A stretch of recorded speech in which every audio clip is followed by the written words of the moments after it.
We're Well, it still streaming. says 30 seconds on my end. Oh, it does? Oh, Yeah. well, we're streaming. Okay. Oh, here, I gotta head up there. Or should I say, we are Are we live? live? I don't see us live yet. Still Me. says 30 seconds. Oh, okay, we are live. Yeah. And I don't see anybody in the I chat. can Where is fucking. everybody? Oh. It says 3 people are watching. You're like really demanding. Well, people need to get in here sooner and watch the stream sooner. Okay, See? Zenemy's here. Zenemy, tell everybody to get in here in the PPP Discord. PPP penis. But I guess let's get right into it. Trump's abysmal public address. Announced some of the most aggressive housing reform plans in American history. The last administration and their allies in Congress brought in millions It's lagging. Really? Do you have your settings all good? Like the audio's fine, but like his face is fucking lagging. Is it just the video or the audio? The video. Yeah. Wasn't it just fine when we tested it? And sharing options. I don't know. I wasn't paying attention. I was just paying attention to audio. I mean, try it again. Or do I need... I don't think I need to close anything. Video settings.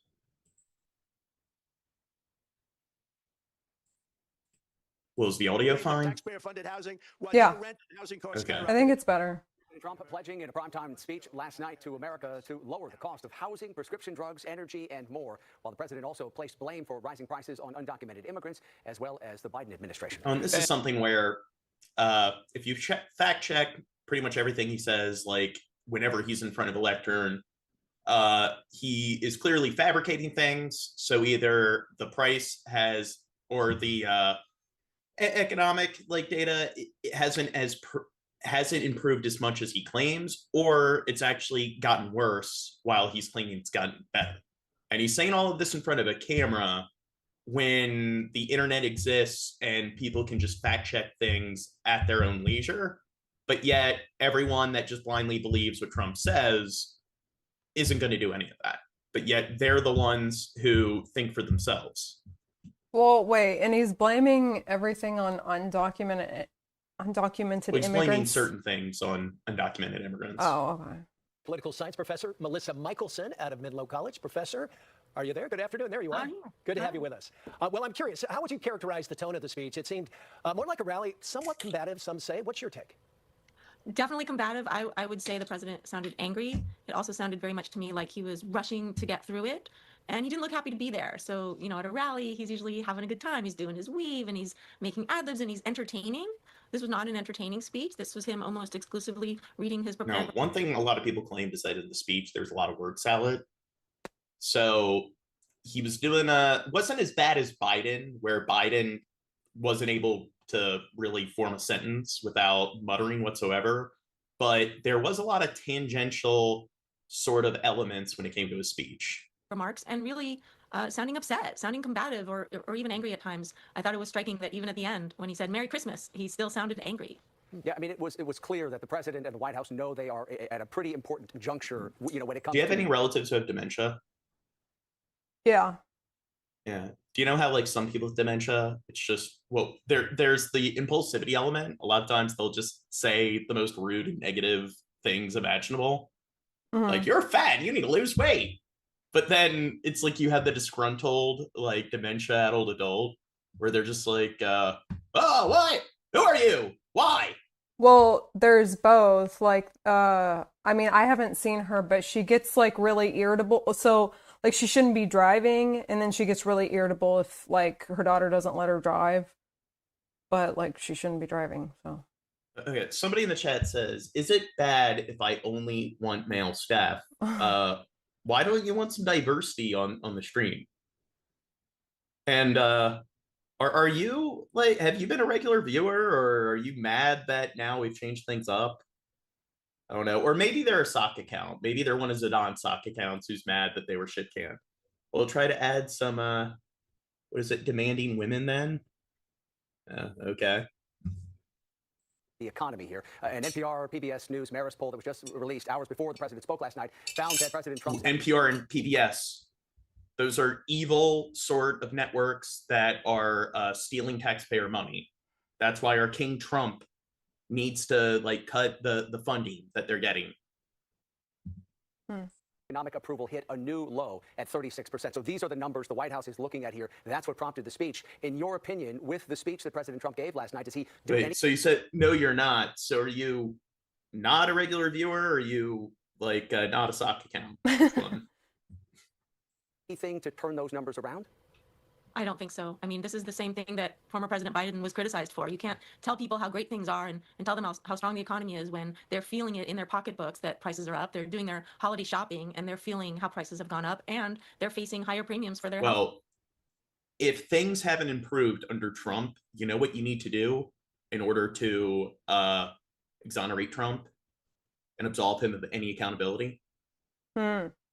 Blame the administration before him. Oh, yeah. It's all because of the Biden administration. We're still dealing with the negatives there, even though we saw that things kind of stagnated in terms of the negative effects we were seeing on the economy. And even though now that Trump's in office, things have been accelerating and moving more into a negative direction. Yeah, that has nothing to do with all these new policies, such as the tariffs that are currently in place. No, it's the administration before him. The disconnection, right, between what the president is telling them and what they're experiencing in their own lives. You can't tell people things are great if they're not feeling it. And instead, you come across as unempathetic of not knowing what's going on with people. And that's probably only going to hurt his approval ratings. Well, reaction certainly went down party lines after the speech. In fact, former House Speaker Newt Gingrich dubbed Trump's address as worthy of Ronald Reagan. I'm curious what your reaction to that is.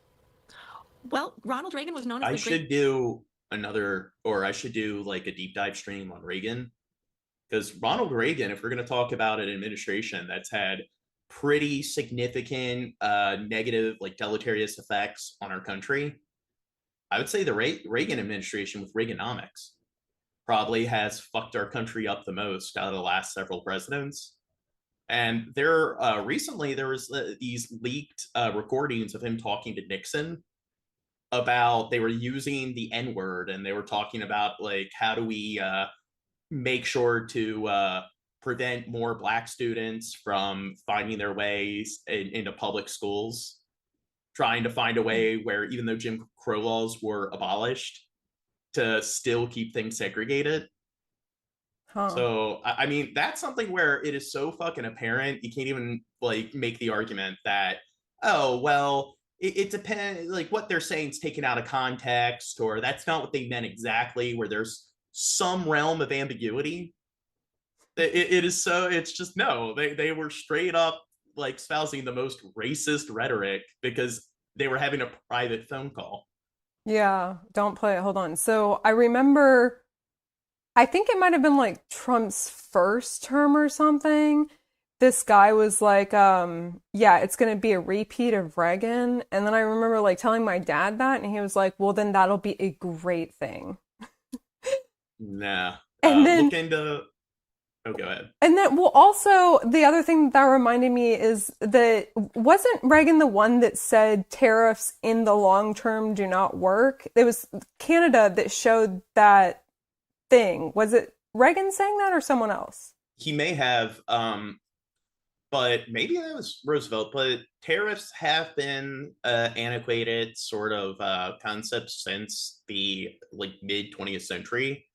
So tariffs were utilized, they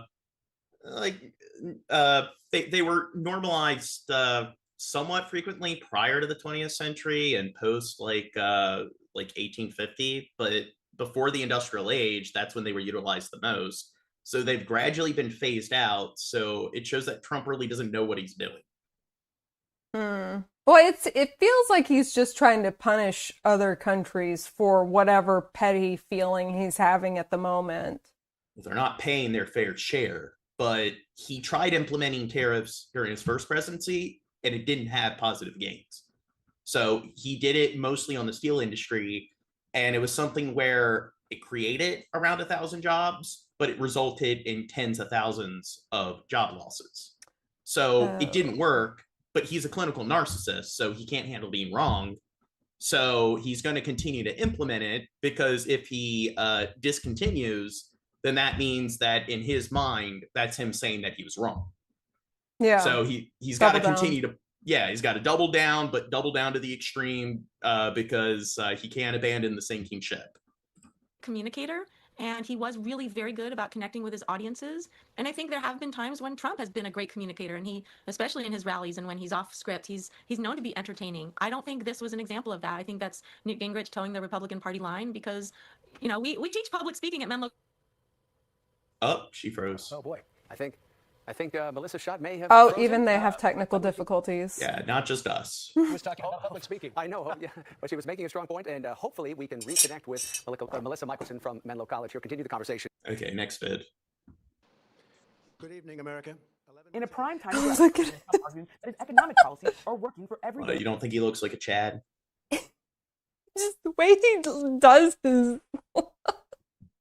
Oh wait, I gotta like hold my hands up for the camera. The accordion. It's hilarious. Well, hey, do you think you'll look that good in your 80s? That's what somebody said last stream. I'll look better.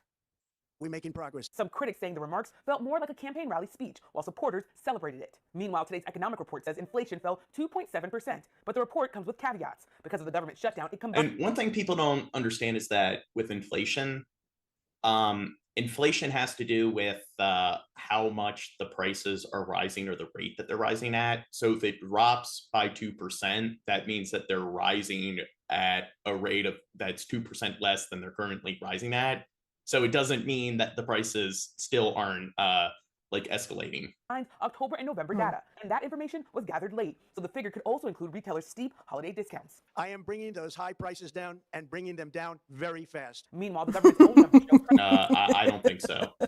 And I'm sure during the Biden administration, they were actually declining at a faster rate. Now, I'm not going to associate that with Biden and their policies, because it showed that globally they started to decline. They went up during COVID and they spiked.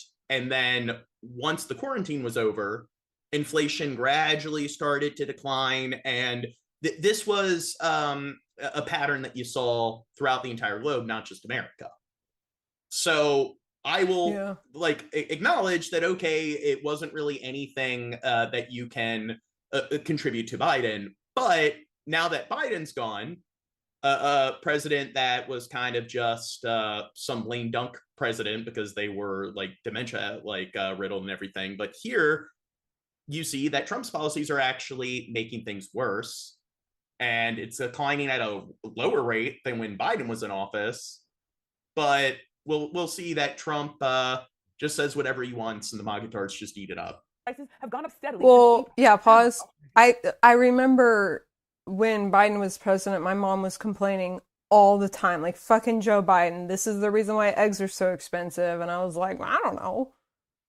But yeah, so I mean, if it's being like fed to them that it was all Biden's fault and now Trump is making everything better, because like my mom would be like, we need Trump in office. And I'm like, okay. Well, like I said before, when he was in office before the quarantine, he wasn't really helping the economy at all. So, Maybe they believed he was. I don't know. That's the thing. They don't pay attention. And even though inflation was declining, so they perceive it as, oh, it's getting worse. So it just shows that they really aren't mindful of what's going on around them. Fast. With the holidays approaching, President Trump also announcing bonus payments for the U.S. military. 1,450,000 military service members will receive a special we call warrior dividend before Christmas, a warrior dividend. So this is like, I'm going to give them free money, hoping that will make them ignore all the bad things that I'm doing. Yeah, I was about to say, there's something behind this.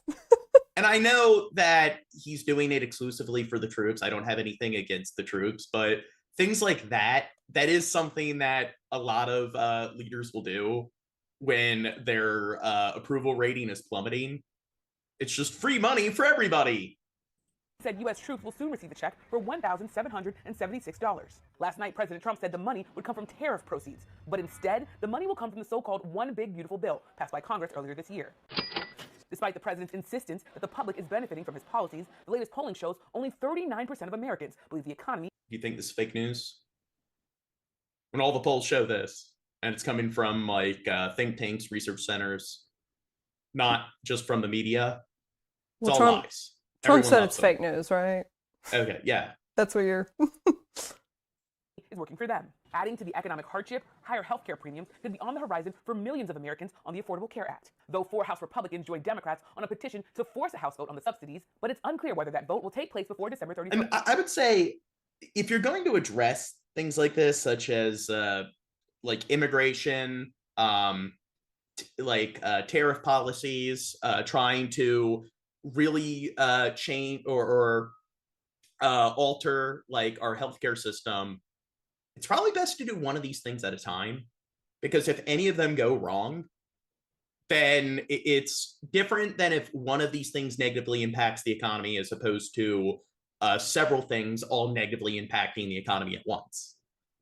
And we're already seeing the negative effects. So with illegal immigration, people argue, well, they're here legally and everything. But regardless, if it shows that if you deport all of the illegal immigrants that are working on the farms in those border states, and that by deporting them all, it will tank the economy in those regions, it's just then whether or not you think that they should be deported, if you are going to deport them, then you want to be tentative. There's a right way to go about doing it. You don't just pull the rug out from underneath the system and then just cause an economic crash. You got to be more delicate.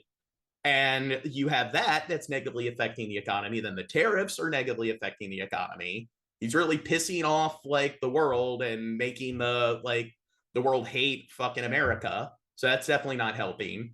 But then when he wants to fuck with the like American Affordability Act, when the economy is not at its greatest, I don't know. It seems like all of these things in conjunction with one another, there's probably going to be we're going to see quite the economic collapse.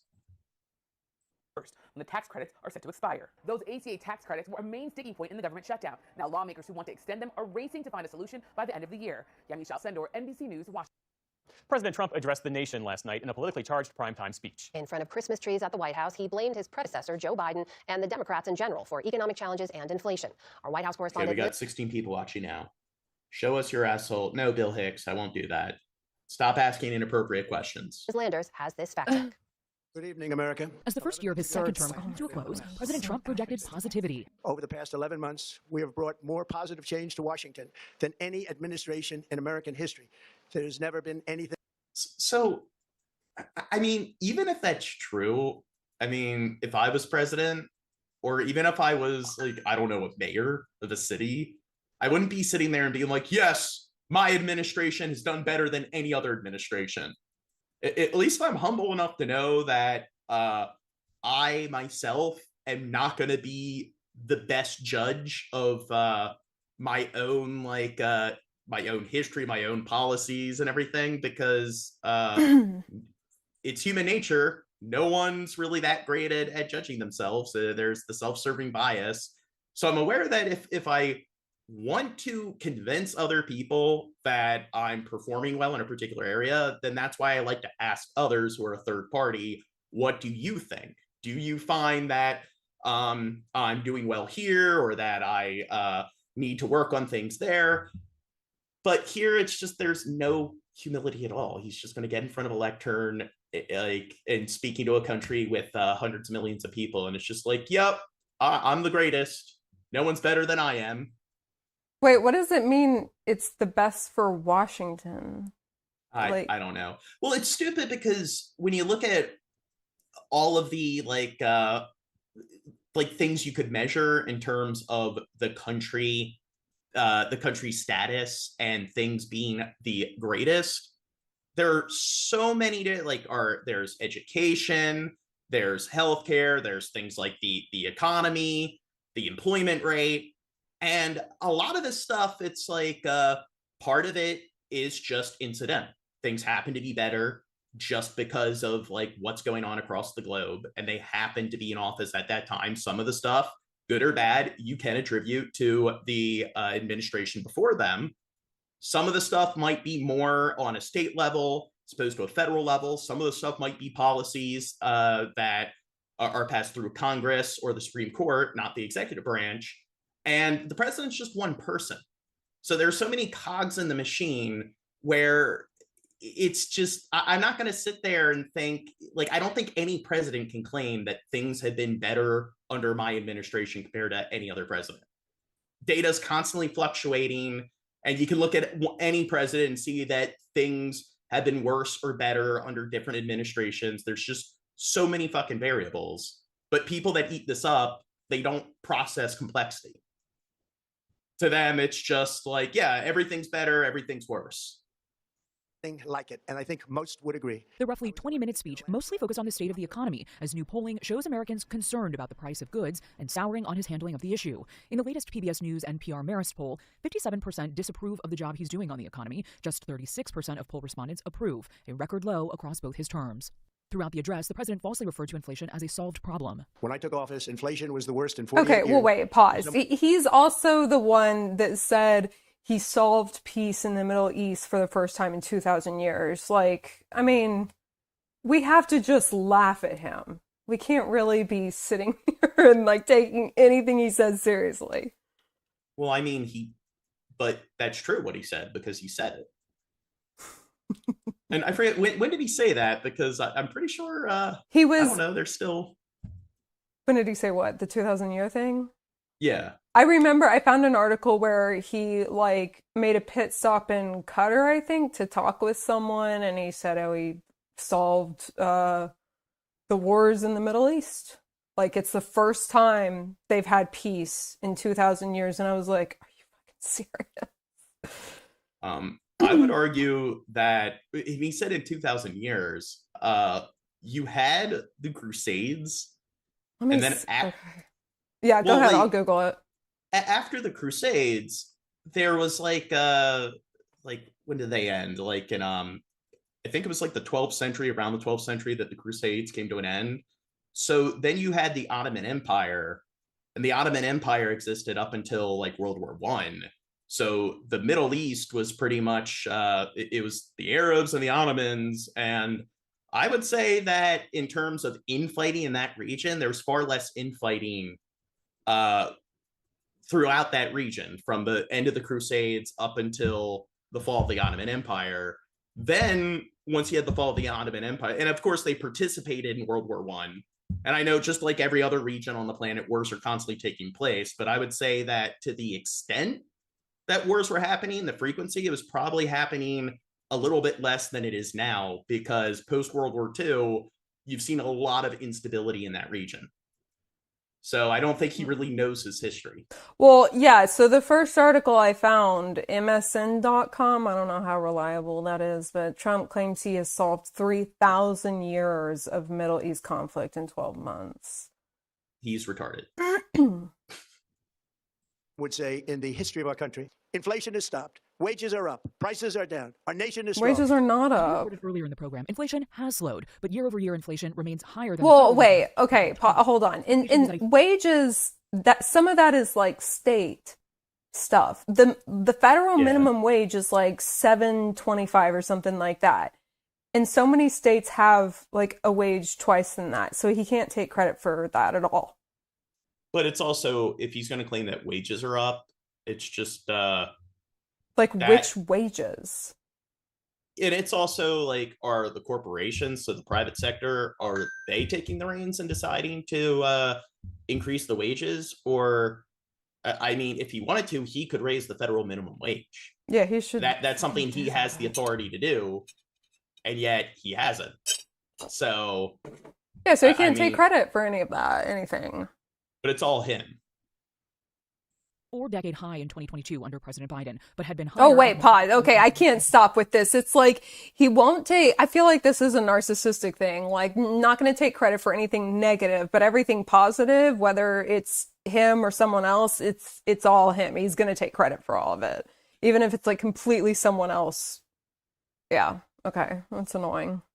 And when it comes to political football, that's usually how people go about evaluating it. And you do see this on the left and the right, is that the president that they voted for, if anything bad happens, it's the administration before them. But the president they voted for, all the good stuff, it's all that, even if it's incidental. Yeah. Most recently around 1980 at nearly 14%. It had fallen to 3% by the time Trump took office in January. The last administration and their allies in Congress brought in millions and millions of migrants and gave them taxpayer-funded housing while your rent and housing costs skyrocketed. Oh, wait, Jean, the left can't do it better either. I think the administration is doing a bad job. Did somebody say that in the chat? Yeah. Well, I agree. Like Biden, I don't think Biden was that great of a president. I think all the last several presidents we've had have been pretty bad.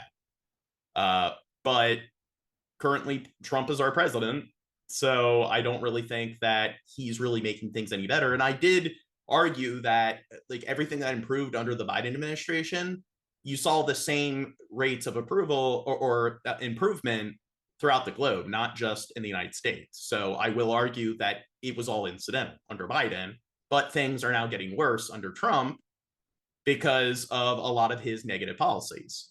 Administration and immigrants for rising costs. Deportations have been a major piece of the second Trump administration's agenda, at times receiving criticism for using potentially illegal tactics. There is no clear evidence that immigration substantially contributed to rising housing costs for citizens. Democrat politicians also said the cost of groceries soaring, but we are solving that too. Consumer Price Index data actually shows that more grocery items have increased in price this year than decreased. The price of eggs is down 82% since March, and everything else is falling rapidly. And it's not done yet, but boy, are we making progress. Nobody can believe what's going on. The wholesale price of eggs has fallen more than 82%, but retail prices have fallen just 40%. Is that the Romanian flag? Or no, that's red, yellow, green. I think that's Guinea. Like, wait, can you like Guinea? Also, how can you say that? Because like every city, every grocery store has a different price on eggs. Like how do you determine that? It's fallen 82%. Well, it's an average. And plus there's like the retailers that sell it, but then there's the suppliers. So they might get the price from like the average price that is sold by the suppliers. Oh, okay. 4% from March to September, and the Consumer Price Index rose by 3% in September. Gasoline is now under $2.50 a gallon in much of the country. In some states, it, by the way, just hit $1.99 a gallon. Let's ask California. Estimates $6 a gallon. And this is also something that varies state by state. And this is also something that it could be the president or it could be the state government that you should like attribute it to. Show that national gas prices average closer to $2.90 per gallon. And then like, okay, I got gas today and I do premium in my car. So like, it was $3.74. And like, that might have been expensive for the area or something. But whenever they say like, it's around $2, I'm like, yeah, maybe for like unleaded 89, but not for fucking premium. It pisses me off. I was like getting mad today in the car because they show unleaded on the sign. They never show like the other three prices, or like, you know, they don't show, because there's like four. There's like unleaded, something, and then diesel. And yeah. And then that's how they can like legally rob you, I feel like, because they're like, oh, you get a discount if you use our card. You can get it like under $2 a gallon. But if you don't have our card, it's $2.17, and then unleaded or like premium is just crazy high. And I'm like, out of all like the economic data when it comes to gas prices, that's the one I pay attention to the least because I don't drive. Well, I have fucking opinions and thoughts on gas. Like, I feel like it's been $40 a tank for me for a long time, and my tank is small. It's like 11 gallons or something, but like trucks and shit, it's like yeah, $200 or something. Oh my God, it's insane. Because I think like, so mine is like 12 gallons, and I think trucks get to like 18 or 20 gallons or something. So yeah. You just need to move to the city and walk everywhere. Yeah. No, but with me, it's just because I can't drive. Those in the chat that don't know I have seizures, but it is fucking annoying because an Uber is like at least $30-$40 whenever I do need to drive somewhere. So it's just if I need to go to a doctor's appointment, that's just 20-minute commute away. It's like $30-$40 there, $30-$40 back. Half prices. And I don't know, like, so the pharmacy, I've talked about this with CVS. They're kind of monopolizing that sort of industry. That's okay, that is different. We've talked about this, but that is really bad over there, but over here it's not as bad. Yeah. But it's not just bad in Maryland. It is throughout a wide range of the country. Maybe not where you are, but it does seem to be like increasing or growing. But like now that it's like over 20 degrees out where I am, so I usually will walk there if it's like average weather. But now that it's getting really like cold and frigid, I have to like either find somebody else to drive me or I have to take an Uber because public transportation is fucking non-existent throughout the entire country. Yeah. And then you can blame big pharma. So our capitalistic side of like our health like industry, where CVS is monopolizing everything and more pharmacies are shutting down. So now when like this is medication that's really crucial to my health, I have to walk like either 20 minutes in 10-20 degree weather, or I need to spend like $30 there, $30 back. Yeah, for medication that doesn't cost that much, I'm assuming. Yeah. Wait, what is this? Oh, this person's trolling. The thing is that men build the cities, women decorate it.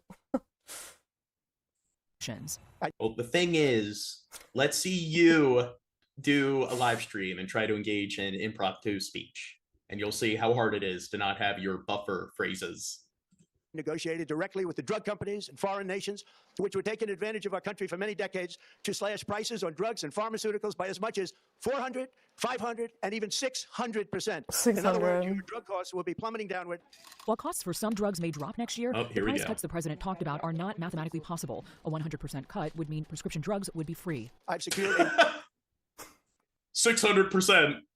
Record-breaking $18 trillion of investment into the United States, which means jobs, wage and... See, like I said, something like a third of or a fifth of Americans speak at like a fifth grade level or below, and that's why they love Trump.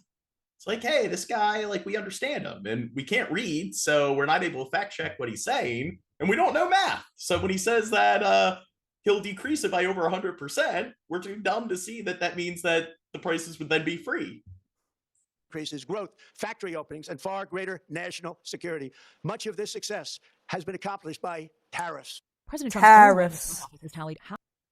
No, I don't know how to pronounce your name, AKK, whatever, but you're fine. I like your participation in the chat. Continue what you're doing.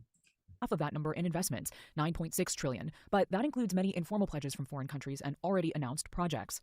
Qatar and the United Arab Emirates have each pledged more than $1 trillion, but that's more than their gross domestic products. The president's speech included falsehoods and hyperbole. One of the only new initiatives he announced was what he called a Trump and hyperbole. Who would have thunk it? And for military service members. King of hyperbole. Funds by Congress. In honor of our nation's founding in I love 1776. hyperbole. No one does hyperbole better than I do. We are sending every soldier $1,776. Think of that. And the checks are already... And this is something where, like, because he's doing it for the troops, a lot of people on the right are going to be like, oh, it's the troops, so we're not going to question it at all. Do you hate our troops?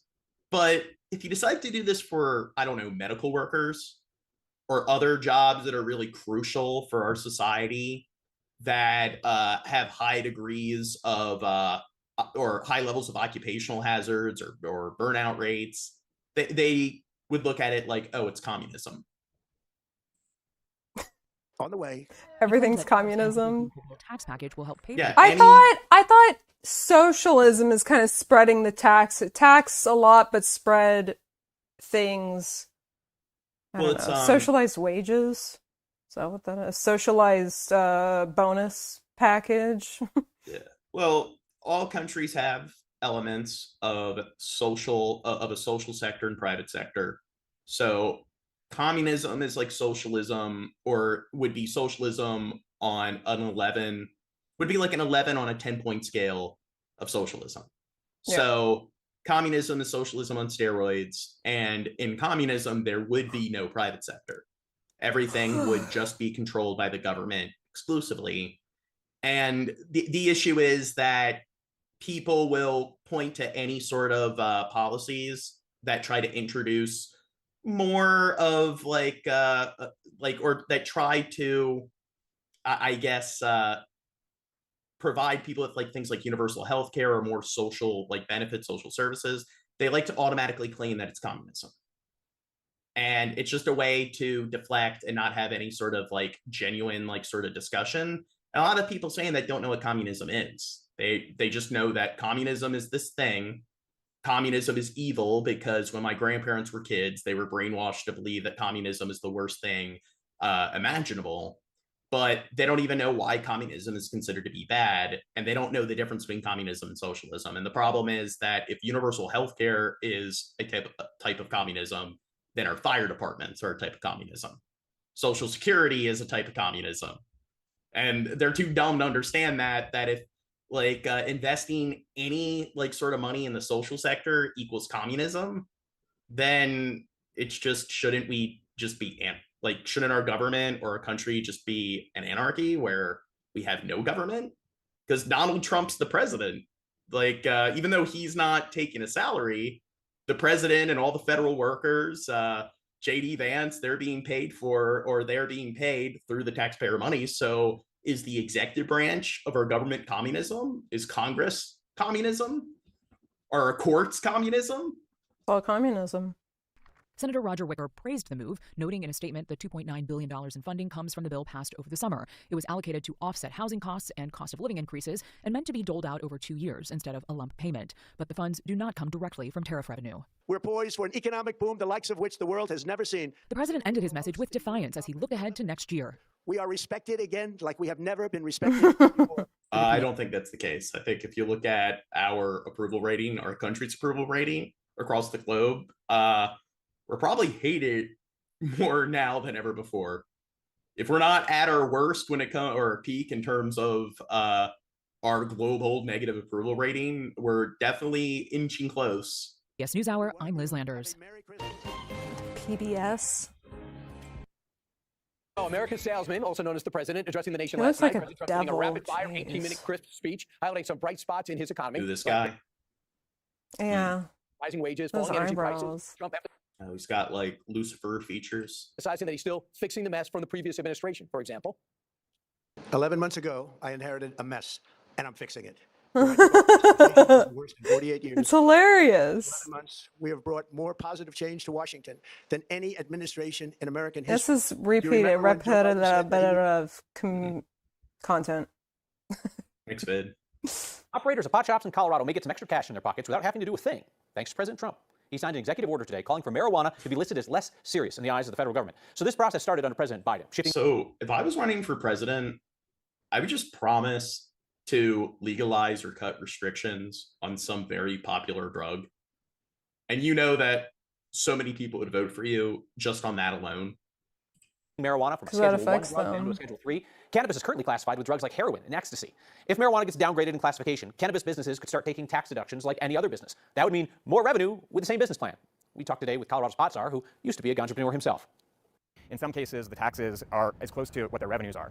Once cannabis becomes a Schedule 3, they'll be able to make standard business deductions, just like any other business, that should add significant dollars to their bottom line, help the economy, allow for more jobs to create. So I do agree that it's ridiculous that marijuana has the same classification as heroin or fentanyl. I think it's just because like it's illegal, basically. Yeah, it's still technically illegal on the federal level. like, I mean, the way I interpret it is that it's just illegal. That doesn't mean it's the exact same drug as fentanyl, or it's worse or better. It's just illegal. That's just how they make it. Well, the thing is that if it's a lower classification, then it's still illegal, but you don't get as like harsh of a sentence as opposed to doing the other drugs that are in a higher like tier or a higher level of what do you mean? So, like, prescription medication, are you saying you just don't get in as much trouble as weed? Because, like, I mean, it depends on the they're lowering it from like a Schedule 3 to a Schedule like 1 or Schedule 2 substance. So if it's a higher like schedule substance, that means that you get more higher fines, a greater amount of jail or prison hold time. on. Okay, they're putting it, so it was in Schedule 3 and now it's going to be in Schedule 2? Or it's Schedule 1 to Schedule 2? I think it's Schedule 3 to Schedule 1. With the same business plan. No. Here, let's go back and shipping listen. marijuana. No, because, no, wait, pause it. Because, like, I know I recently, like, I was prescribed Schedule 4 medications and, like, okay, like, Adderall is in Schedule 2 and, you know, it has a lot more regulations than, like, sleeping pills, which I think are in Schedule 4. So if it's in Schedule 1, that means it's just, okay, down to Schedule 3. Okay, so that's what they mean. I had down, it reversed. I thought it's like the number 3, 4, 5, that actually means it's going down. Okay. But yeah, with prescription drugs, it's also has to do with how they're regulated, but also if you're taking them without a prescription, if they're of like a what is it, like a lower schedule, then you get or a higher like schedule, then you get a lower sentence if you're consuming them illegally or selling them illegally. Yeah, especially. Yeah, but 3, if I'm not mistaken, like sleeping pills like Lunesta are still considered, I don't even know how to phrase it, a lower schedule than weed. Okay, I think I got it. Yeah. And then weed is like not as bad as Adderall. Yeah, Adderall's a lot better than weed. Well, according to how much trouble you can get in, though. Yeah. It's like heroin and ecstasy. If marijuana gets downgraded in classification, can it? I don't know. Did you say you hate stoners? So maybe you want weed to be of a greater like illicit status, so that way, yeah, stoners go to prison longer than cokeheads. Businesses could start taking tax deductions like any other business. That would mean more revenue with the same business plan. Bill Hicks says, "Gosh, Gene, what? Because I didn't know my schedule, like, or like how the schedule system works with drugs." We talked today with Colorado's pot czar, who used to be a entrepreneur himself. In some cases, the taxes are as close to what their revenues are. Once cannabis becomes a Schedule 3, they'll be able to make standard business deductions, just like any other business, that should add significant dollars to their bottom line, help the economy, allow for more jobs to be created. Okay, they need to calm down a little bit. Like, we're not creating that many jobs. Well, and it's only in states where it's like super fucking legal, right? Like fucking California. Well, still, California has like 30-something million, close to 40 million people living there. So, I mean, even if it's like only affecting half of the states out there, like it definitely could create a few million jobs. A few million? I don't believe that. Maybe not a few million, but I mean, even if it creates like a few 100,000 jobs across the country, that's still significant. Haven't been able to. I just believe they hold it so much higher than it is. Like, just calm down. Because then once they legalize it, then isn't it like the price of weed can go down? And so are you really getting more taxes? Like, I mean, which the price of weed going down for other people might be beneficial, but I don't know. More people will buy it. So if they make more money because more people are spending money on it, then it just depends on if the greater quantity of purchases is of greater value than the lower number of purchases of like a greater cost. Yeah, that's kind of what I'm saying. And it's also, if it's illegal and people are buying it illegally, then it's not being taxed. Yeah. So there's that element, and people are probably less likely to buy it illegally if they can buy it legally. Oh, well, yeah, for sure. Yeah. And I guess Trump can't sign an executive order to completely legalize it. That's one of the things where, like, why doesn't he legalize it? Because it is technically illegal, because Congress in the past did pass a bill making it illegal. So the problem is executive orders can't undo like laws, or they can't bypass laws. So all they can do is sort of, I guess it's the executive branch that goes about enforcing those laws. So unless the law specifies what schedule the substance is, then the president can decide, or the executive branch can decide, what to classify the drug as. Lee Corso would say, not so fast, my friend. The Drug Enforcement Administration would still need to classify marijuana first. The executive order also calls for Medicare to start covering CBD hemp products for seniors. The state legislature funds some hemp research down at CSU Pueblo. They could be in line for federal tax dollars if cannabis is reclassified as a safer drug. U.S. President Donald Trump is extending a travel ban. Wouldn't that make them pretty fucking busy? Like testing on rats and shit. What's that? Like the scientists, if weed is legal, wouldn't they start testing it on, like, I don't know, whatever Like they the test it FDA? on? Is that who does that? I don't know. I'm just thinking about, Well- like, in order to get medication, like, in order to turn something into a medication, you have to, like, test it and know what dose and all that other stuff, right? Well, it would be the FDA that Oh, needs to test they deal it. with it.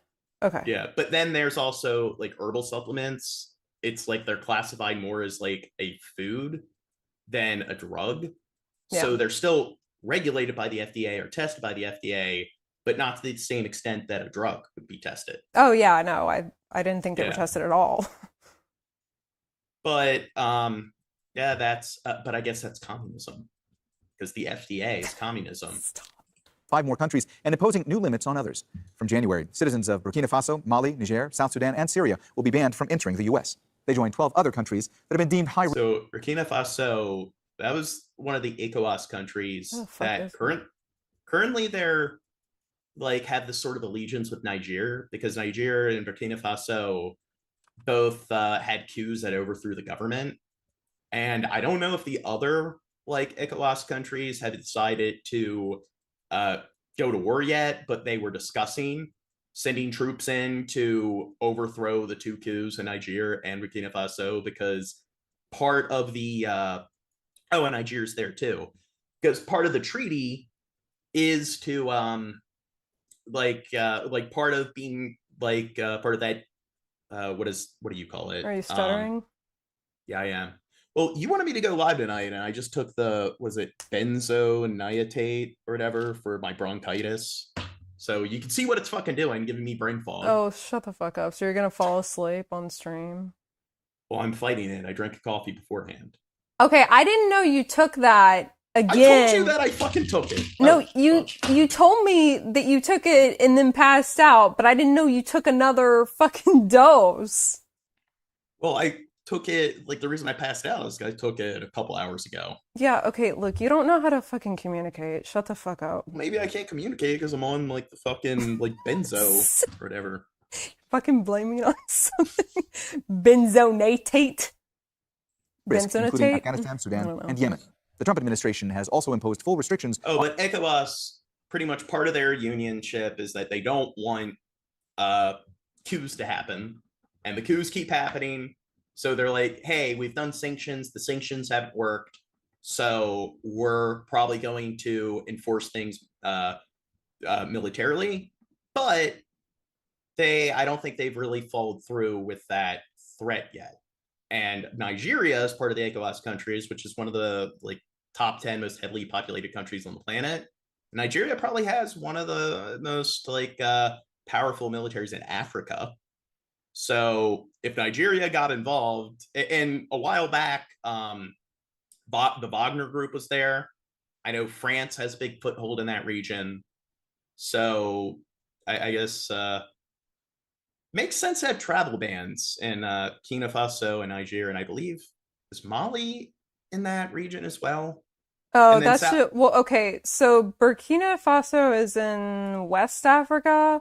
Yeah. And then Mali, let me see. I don't know any of my African. You don't know your Africa. I don't know my Africa. Mali is also West Africa. That must Okay, be right it's next north. to. Yeah, it's north of Burkina Faso, so it's probably part of that sort of dispute going on there. And then, of course, Syria, the Syrian civil war just ended, but stuff is starting to heat up again. So now there's all this instability with the new government there. And then South Sudan, which Sudan's maybe war. maybe we already have travel ban in place for Sudan. And of course, Sudan's getting pretty bloody, but South Sudan, I guess maybe they're just including that. So these travel bans, I think it makes sense to not want Americans to travel there because they are pretty dangerous regions currently. But I think if refugees want to try to move to America, I think that I wouldn't be against giving them asylum or temporary stay while like things chill out, especially since a lot of the instability there you can blame on at least like the countries in the West, like Mali, Burkina Faso. You can blame it on the United States and France encroaching in those areas. On people with travel documents issued by the Palestinian Authority. Rosalind Jordan has been following the latest developments from Washington, D.C., and she joins us now live. Roz, has the Trump administration explained why it's expanding this ban to include these countries? Well, the U.S. has argued that it has an obligation to protect its citizens from the threat of terrorism, of criminals, of other people who might want to do Americans harm. And so they say one of the most effective ways, in their view, to do this is to heavily scrutinize the visa applications of people who want to come to the United States. Well, okay, pause. I think they're probably dangerous just because Trump is a president, like, right? Because they're like, oh, white person, Trump. White American person, Trump. I do think Trump clearly has a race bias, letting all the South African white farmers into the country. Because well, yeah, okay, but I'm talking about like when, like, if an American goes to travel to one of these countries, they probably hate us because they associate us with Trump, right? Yeah, currently. Yeah, so if he just resigned, everything would be great. I'm just kidding. I don't fucking know. Come play tourist. But they say that too many countries in the U.S.'s view, or rather the Trump administration's view, do not have the same standards, even for establishing basic identity documents for their citizens. And that makes it difficult for U.S. consular officials to figure out who would be acceptable to come to the U.S., who should get a visa. And so essentially what the U.S. is doing is punishing these countries by not allowing their citizens to come to the U.S. at all. Yeah, punishing. These countries... That's what Trump does. The Punisher. Well, they're other people. They're not natural born Americans. So do you really want people from other cultures that have like accents and stuff existing in your same space? I mean, uniformity is the way. That's why we need to build a wall around the country and seclude ourselves from the rest of the world. You have an accent. Plus, you can't document who... And again, when people want to engage in this sort of insular sort of or they want to support those sort of insular politics, it's a lot of the work that is imported in the country, like people moving here to work a lot of the white collar jobs that we got to recruit a bunch of nurses and doctors from abroad because there aren't enough Americans that are becoming nurses and like acquiring their nursing degrees, their medical licenses and everything, because we simply aren't that well educated. We lack the supply to meet the demand when it comes to these sort of like highly skilled white collar trades. And maybe the number one thing we should focus on is our education, where it just shows that every year it's getting worse with the number of high school graduates that don't even have a high school level of education. It's just, I don't know how many times I can say it. It's like over half of the country reads or writes at or below an 8th grade fucking level. And they're like something that is worse than it's ever been is that, and this is under Trump. So whether it's incidental or not, a fifth of our country is functionally illiterate. So if people hate like all of the, imported sort of labor of people from other countries working these sort of white collar jobs. Well, maybe they wouldn't need to do that if we focused less on deporting everyone and we focused more on improving our education. The education system, I feel like, does need to be redone. And it receives no attention at all. It's like the thing that they want to focus on is, I don't know, oh my God, like binary restrooms, and they want to focus on deporting all the immigrants and all this shit that is far less, I guess, damaging to our country than our declining, like, sort of quality when it comes to our education. Their own people are, why should the U.S. let these people come into their country? That's the basic argument. And Roz, as we mentioned before, Syria is on this list. It was just last month that you had the Syrian President Ahmed al-Sharaa visiting the White House. Donald Trump heaped praise on the president of Syria. Is the inclusion of Syria unusual, considering the new ties with Syria's new government? At first blush, it does look unusual, but if anything, it does show a level of consistency with the Trump administration in saying that because of the more than 12 years of civil war happening in Syria, basically all government institutions broke down, including the ability to issue birth documents, to issue travel documents, to establish a passport that can surpass international muster at border crossings around the world. And so the U.S. is saying that Syrian citizens, because they don't have documents that meet these standards, for the time being cannot come to the United States. But it is worth pointing out that the U.S., not just in the case of Syria, but in the case of other countries as well, although it's not clear that this includes the Palestinian Authority, which is also affected by this new expansion on the travel restrictions. That's Syria's new president, which, is he a president? Because he was part of the one militia that was able to expand past Aleppo, and he was able to take control of the capital. They got rid of Assad. But currently there's a bunch of other militias that are fighting for power. And I got to do a deep dive on the Syrian civil war. It's a pretty bloody military conflict. And it's I believe, the deadliest military conflict of the 21st century. Or the Second Congo War, I believe. Now that did bleed into the 2000s. So it's the deadliest military conflict post Second Congo War. And if you go to like Wikipedia and you look at the belligerents during the war, usually in Wikipedia it will list the belligerents like in the upper right hand corner, like the article, under like the major like data and everything, like the year and date. But in the article for the Syrian Civil War, it sends you to a different article. And the entire page is just endless scrolling down and looking at all of the belligerents involved in the war. And it's like Turkey was involved. They were like arming a bunch of mercs like near their border. So you had all the Turkish militias. Israel was involved, of course. The United States, UK, and France got involved. Assad was creating chemical weapons. So they sent in like aircraft carriers to bomb all the chemical weapon facilities. Then ISIS ended up rising or emerging during the war. So then the Obama administration had a temporary ceasefire with Assad in order to fight ISIS. And you had all the Arab states. They were funding a bunch of different militias. So it was one big giant clusterfuck. But I do think he's kind of just appointed himself their new leader. Based on some of the stuff he said, like he's promoted more of like a secular sort of state. So a lot of the stuff he says he wants for the country, I can't really disagree with, but I do have to look into his agenda more.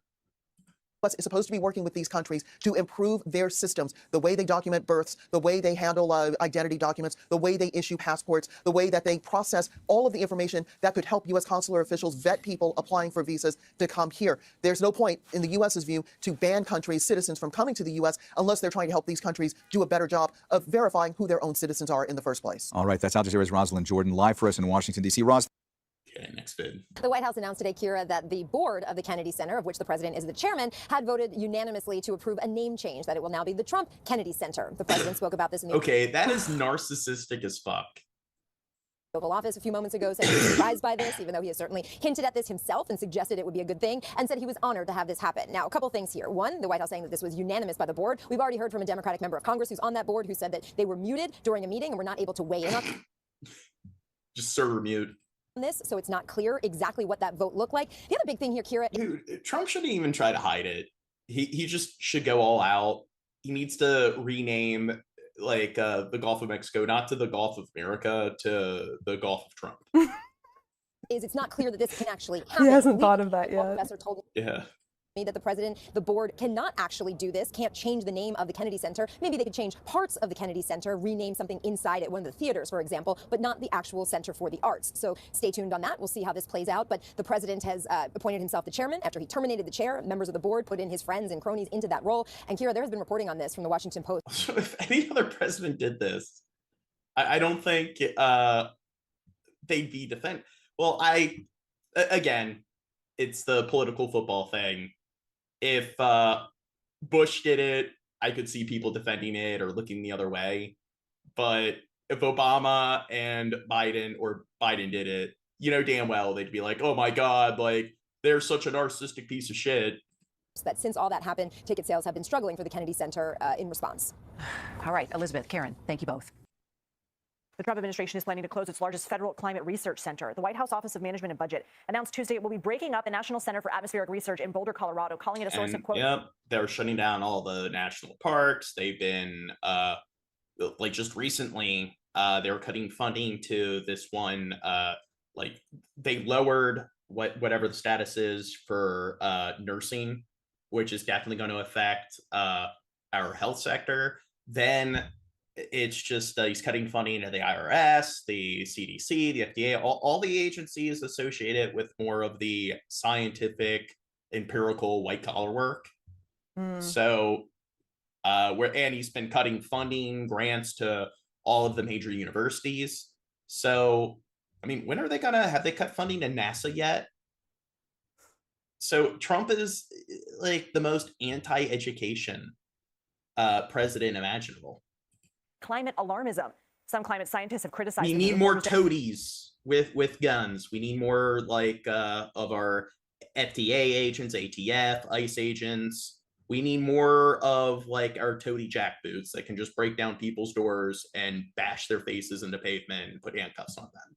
Seems like people that support Trump and Trump's administration, they really seem to like to pander to that realm of the government.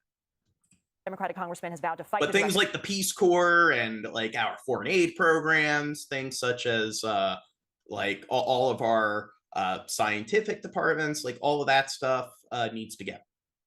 Oh, yeah. Okay. NASA's fine. Trump likes outer space because he's buddies with. Oh, no, wait. Him and Elon broke up, right? Oh, shit. Yeah, hold on. So maybe out of spite, he'll cut the funding there.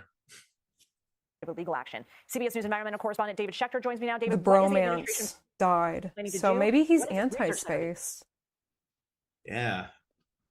I don't know, but here's the thing. We can't let China or Russia beat us to Mars. Hey, Lindsay, let's just start here. Most people don't know what the National Center for Atmospheric Research is. So it's a bunch of facilities in the Boulder area. Research, that sounds like some meteorology bullshit. And we all know that climate change, just like vaccines, are a sham. 150 people work there, and they do a lot of cutting-edge climate research there. The Trump administration says the intention is. Why would climate research be important? I mean, why would the climate of the planet that we reside on, why would that matter? It's not like if the climate is fucked up and it's messing with things like agriculture, produce, it's interfering with all these different industries, and it's negatively affecting the health of not just the United States, but abroad. I mean, why does something like that matter? Don't you think it's all fake news? All of these scientists, these meteorologists have nothing to gain through presenting this hard data through their research. Okay. They're the ones that want to lie to everybody. It's not big corporations that benefit through having less strict regulations. They're not the ones that want to mislead the public, that have an incentive. It's the group of people that don't have a financial incentive. They're the ones that want to mislead the public. Aren't scientists not even paid that much? Yeah, I mean, they make a decent living, but they're not millionaires. And usually scientists who are millionaires, it's usually through book publications. And then the argument they'll make is that, well, who's funding the scientists and stuff? Well, a lot of it's through the government. Like here, they don't understand that with a lot of the universities, they're like, I guess they're semi-private, like sort of institutions, but most of the money comes from public grants. So, and private studies are typically looked down upon in the realm of higher academics and in scientific communities. So when they make the argument that, well, hey, all the data is misleading because it's the deep state or it's some evil third-party entity that's funding it, it's just, well, what is this third party that's trying to mislead people? And I mean, what makes sense? It seems like all the like organizations out there that want to try to discount the science, like these like fossil fuel industries and all these other major corporations that just want to be able to pollute the environment and do whatever they want. Who benefits? It makes much more sense that they would want to mislead the public and they would want to discount this, as opposed to the like scientific institutions that are these nonprofit institutions where you look at the people who are working within these institutions and it's just the highest earners are like people with six-figure salaries. So my cat was right there. To shut down the primary operation in Boulder. They say they would maybe move some of the key weather research functions that happen there to other locations, but they haven't said exactly what they would be. What is critical about this location is that they develop a lot of data and a lot of modeling, and that helps us as people basically face the threats of climate change through tools that can give us early prediction of when there will be an extreme flood or an extreme storm of some kind. So a lot of practical things come out of that laboratory in Boulder that the president now says he's going to close. How does this fit into the administration's bigger picture? I think if you look at the pattern since the president took office, he has been eliminating or reducing the budgets of organizations that do climate research. That happened to the National Association of NOAA, the National Oceanic and Atmospheric Administration, a leader in climate science, also at NASA, another leader in climate science, and the EPA, and now here at this facility in Boulder. So it's a continuum of what's been going on. And scientists say, and critics say, what's really lost is that our country has developed this science, has been the leader in the science. Wait, FML podcast, I think, is that the atheist veteran? I know I've seen them before. I haven't seen them in a while. But I do think they're like an old friend of the podcast. The people in our country, our citizens and citizens of the world, have benefited from the protections that understanding climate and its implications have. And so to abdicate that authority and to let, may mean in the future. Okay, next vid. Trump is so busy. Plans to ban gender-affirming care for children. Yep, it is them, the atheist veteran. They haven't been around in a while. Where have you been? Yeah, when we just started the podcast, they came on a few of the streams as a guest, and then they just disappeared. Yeah. The proposed rules would prohibit hospitals to deliver that care from Medicaid and Medicare. But they were a fun guest. I wouldn't mind having them on again. Prohibit children's health programs from even funding it. Description's White House producer and reporter Jacob Gardenschwartz is live now in our D.C. newsroom. And Jacob, you were in the room when these announcements came down. What did they do? Maybe I should give them a mod. So he's back. Wait, he, back, she, baby. they, them, zim, zer. Which one? What are Pretty your sure pronouns? They go by, I think they go by he, him. I don't want to assume. Add as moderator. Yeah. Yeah, good afternoon, Del. These really represent some of the most far-reaching and significant examples of the Trump administration and Republicans more broadly trying to... So here, I could bookmark his channel because... Look, Gene's excited. Well, he says I'm always welcome on, so that would be cool to come on. But I got to bookmark his channel so I remember. I think I'm still subscribed. I thought you were like talking about the news for a second. Oh no, talking about FML. And gender-affirming care for minors across the country. So there are really 6 individual announcements that were made today. I'll walk you through them. The first was a formal declaration by the Health and Human Services Secretary that gender-affirming care that is provided to individuals who are questioning their gender identity, quote, doesn't meet our professionally recognized standards of healthcare. Then we got another announcement. Is this why you brought up the gender thing? No, that's a joke that I've been doing. Oh. Yeah, like when I streamed, I would say, Zenemy knows. favorable risk-benefit profile. Warning letters sent by the FDA to some companies that manufacture products that engage in this type of care, some of which being binders, those that are used to sort of reduce breast sizes. A new legal interpretation that transgender individuals are not protected by some disability protections that the Biden administration previously said they were.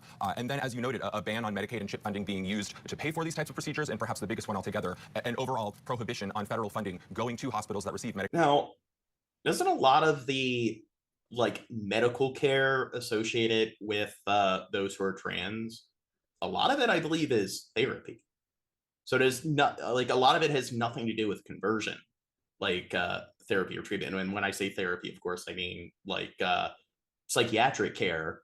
So it's just I do think that when they're like, hey, well, if they want to spend money on that, they should spend their own money. But a lot of it goes towards a lot of psychiatric care with a lot of the emotional distress that comes from coping with being trans, and a lot of the bigotry associated with it, and a lot of the sort of interpersonal dilemmas they might have through wanting to go through a transition, or feeling like an outlier. But of course, no, we can't allow treatment for that. Care and Medicaid dollars. That's almost every single hospital across the country. If they perform this type of care, they will not receive federal funding. So suffice it to say, this is really a far-reaching announcement, and top Trump administration health officials were quite intense. Of course, with their declining educational system, which I keep bringing that up, clearly them obsessing over people being trans, I mean, it should definitely take a higher priority. Language that they use. Listen. So-called gender-affirming care has inflicted. Oh, this voice. Who is this guy? Is this knows his shit. Who is RFK. That? Oh God, I've never heard him talk. Physical and psychological damage. I don't know if I can listen to this. He This is an anti-vaxxer, and he definitely doesn't really respect the science when it comes to anything health or medicine related. Well, young people, this is not medicine. I don't respect his voice. Pushing transgender ideology in children is predatory, it's wrong, and it needs to stop. And they're saying now, I've heard about this. I've heard that doctors are preying on trans kids and stuff like that. Well, they have to go to the doctors. The doctors aren't coming to them. That's true. Yeah, I really don't know. This is just, again, it's something my mom talked about. And I think Blair White mentioned it once, but that doesn't, I don't know if it's as big of an issue as what maybe a Republican would make it out to be. 'Cause Dr. I don't know. Well, I would say that they do exaggerate the curriculum in schools when it comes to what they educate kids in regards to things associated with being trans. So their attitude is that, hey, schools are just going out of their way to indoctrinate them. They make it seem like it's just hours of the school's weekly curriculum. It's just being dedicated to giving kids lessons on anything trans related. And it's probably something where hey, in sex ed, when they teach kids about not just a person's sexual orientation, when they're just teaching kids about sex ed in general, there's probably a section on sexual orientation, and then teaching kids about being trans, that's just part of that one section of this one section in the curriculum. But because it's there at all, oh my God, they're just going out of their way to indoctrinate them. Yeah, I can see my parents not liking that. They have a Clockwork Orange setup where they're putting clamps in the kids' eyes and then just showing them a bunch of trans sort of what? Yeah, they're showing them a bunch of indoctrination sort of what's the word I'm looking for? Brainwashing footage. Yeah, propaganda. You heard there some strong words from Trump administration officials, LGBT advocates groups suggesting that minors might not really be the target for this, that long-term the administration might try to go after transgender healthcare more broadly. No indications that the administration is pursuing that yet. Important to note that for all of these announcements, most of the more significant ones do have a notice and comment period, a period where individuals, groups, those impacted are able to submit feedback before they take effect. So it will still be several months before they're allowed to take effect. And that is okay. Next vid. Growing concern about healthcare costs expected to skyrocket for millions of Americans. House Speaker Mike Johnson blocking a vote to extend Obamacare subsidies, which expire at the end of the year. Oh, This I means think the I heard average about person receiving those. Obamacare tax credits should now expect to see their annual premiums rise by an average of $140. So even if you don't approve of Obamacare, and even if you think it should be like altered to some extent, the economy isn't at its best, regardless of what Trump says. So if you want to experiment with something like this is not the time, because this could really fuck people. It's like a third of Americans can't afford like a $300, $400 emergency. So the tariffs aren't helping the economy. So all of the hard data shows that things are moving in a negative direction. So compound it with this, I don't think it's going to steer us away from some kind of major economic collapse. 14%, according to the nonpartisan Kaiser Family Foundation. Democrats and Republicans not seeing eye to eye on a solution. From the very beginning, Republicans have made their intentions clear. They don't want to see the Affordable Care Act tax credits extended because they don't support providing affordable health care to everyday Americans. I do think there's a potential pathway in January if Democrats are willing to come to the table, things that actually will drive down the cost of health care. Debates over. And what was that? What was what? That crash? If Democrats are willing to come to the table, things that actually will drive down. Someone flinched there. On the cost of health care. Debates over extending Obamacare health insurance subsidies were the main driver behind the recent government shutdown. Now, House Republicans who say Obamacare is inefficient and plagued by fraud are pursuing their own plan aimed at expanding coverage options for small businesses and the self-employed. Well, why don't they try to improve upon it or like revise it instead of just completely like abolishing the plan? We have a long list of things that we know will reduce premiums, increase access and quality of care. But critics say the House plan will throw more people off insurance and has no chance of passing the Senate. The political tug-of-war over rising healthcare costs comes as President Trump plans to address the economy, immigration, and other issues in a speech to the nation later tonight. Well, millions of Americans will face higher health care premiums in the new year. Speaker of the House, Mike Johnson, calling off votes on Friday, meaning Congress will not be extending enhanced ACA subsidies expiring December 31st. Our Washington correspondent, Raquel Martin, has more. Without these enhanced subsidies, the nonpartisan Congressional Budget Office projects roughly 4 million Americans will go uninsured over the next decade. Republicans are promising to address broader health care reforms. So one thing that is expected of employers, because we have a for-private sort of healthcare or a for-profit healthcare system, is that employers are usually expected to provide their employees with healthcare. However, usually jobs that don't pay their workers a livable wage. So jobs that usually employ people in the lowest end of the like economic bracket don't provide them with any sort of healthcare or insurance plans. And the irony is it's usually people that earn more of a livable wage that also get those packages like for health insurance, dental, life insurance. So the people that need it the most are the ones that don't get it. Plus, they're not even being paid a livable wage in many cases. And like when people want to argue that, hey, like it's handouts and everything, well, don't you think if somebody works 40 hours a week, they should at least be able to afford like just basic healthcare? Well, I think, okay, I kind of want to come at it from a different like point of view. It's like, why are you like, why would a company offer a job if they can't pay someone to live? Because it's, I mean, yeah, we do, like, when they can afford it. If you can't afford to pay someone good wages, maybe you just shouldn't be in business, or maybe, like, the CEO or whoever should, well, I mean, of course, okay, like McDonald's, for example, because we saw in that one video, it's like, a lot of McDonald's workers apply for food stamps because they're not like paid enough, and McDonald's makes like a ton of money, right? They have the ability to like give people that and like pay a fair wage.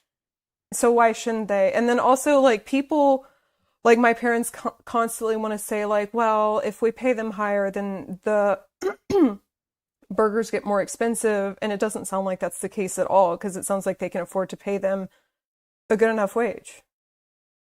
without raising anything. Did he freeze? Am I frozen? Okay, hold on. It's the worst thing to freeze on. Do I end the stream? No. Oh, there you are. Hey, you were frozen. Did you know that? Oh, okay. Yeah, I guess my internet crapped out for a second. Okay, Gene, let's stop it with the technical difficulties here. I'm working really fucking hard. Well, usually if they try to update your internet or whatever, like my service provider, they will usually do it at like 2 o'clock in the morning. Oh, yeah, I know what you're talking about. Yeah. But one thing is with McDonald's, I know it's something where if they paid everybody a livable wage, that would be akin to raising the price of a Big Mac by 10 cents. Yeah. So it's something really insignificant. And they don't even need to do that to make up for the wage, I guess, the earnings that they would lose, because they already are earning so fucking much. It's just, do they really need that to compensate for what's akin to an extra 10 cents for a Big Mac? Well, yeah. Okay, so this is something I've been like really wanting to talk about, actually, because like my parents, the argument is, I guess I only have one argument to go off of, is that like McDonald's deserves all the money that they're getting because all of the jobs that they're providing. But if the jobs that they're providing are keeping people in poverty, like why do they deserve so much money? I don't get what it's like, worship for like rich people or like rich corporations or something. And at this point, the original founder of McDonald's is not currently in charge of McDonald's. So at this point, it's a bunch of rich people who inherited the success from the founder, and the majority of the world's wealth is inherited. So like making the argument that, hey, they're employing a bunch of people. Well, the thing is, when there's no reason why they can't just pay them a livable wage, it just seems like it's just pure selfishness and greed at that point.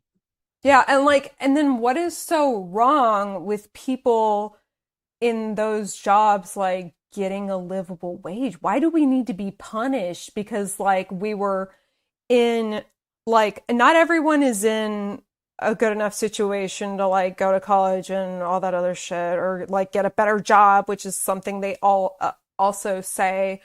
And then some of us are just plain dumb, or like maybe we just don't want to think. So why can't we have those people?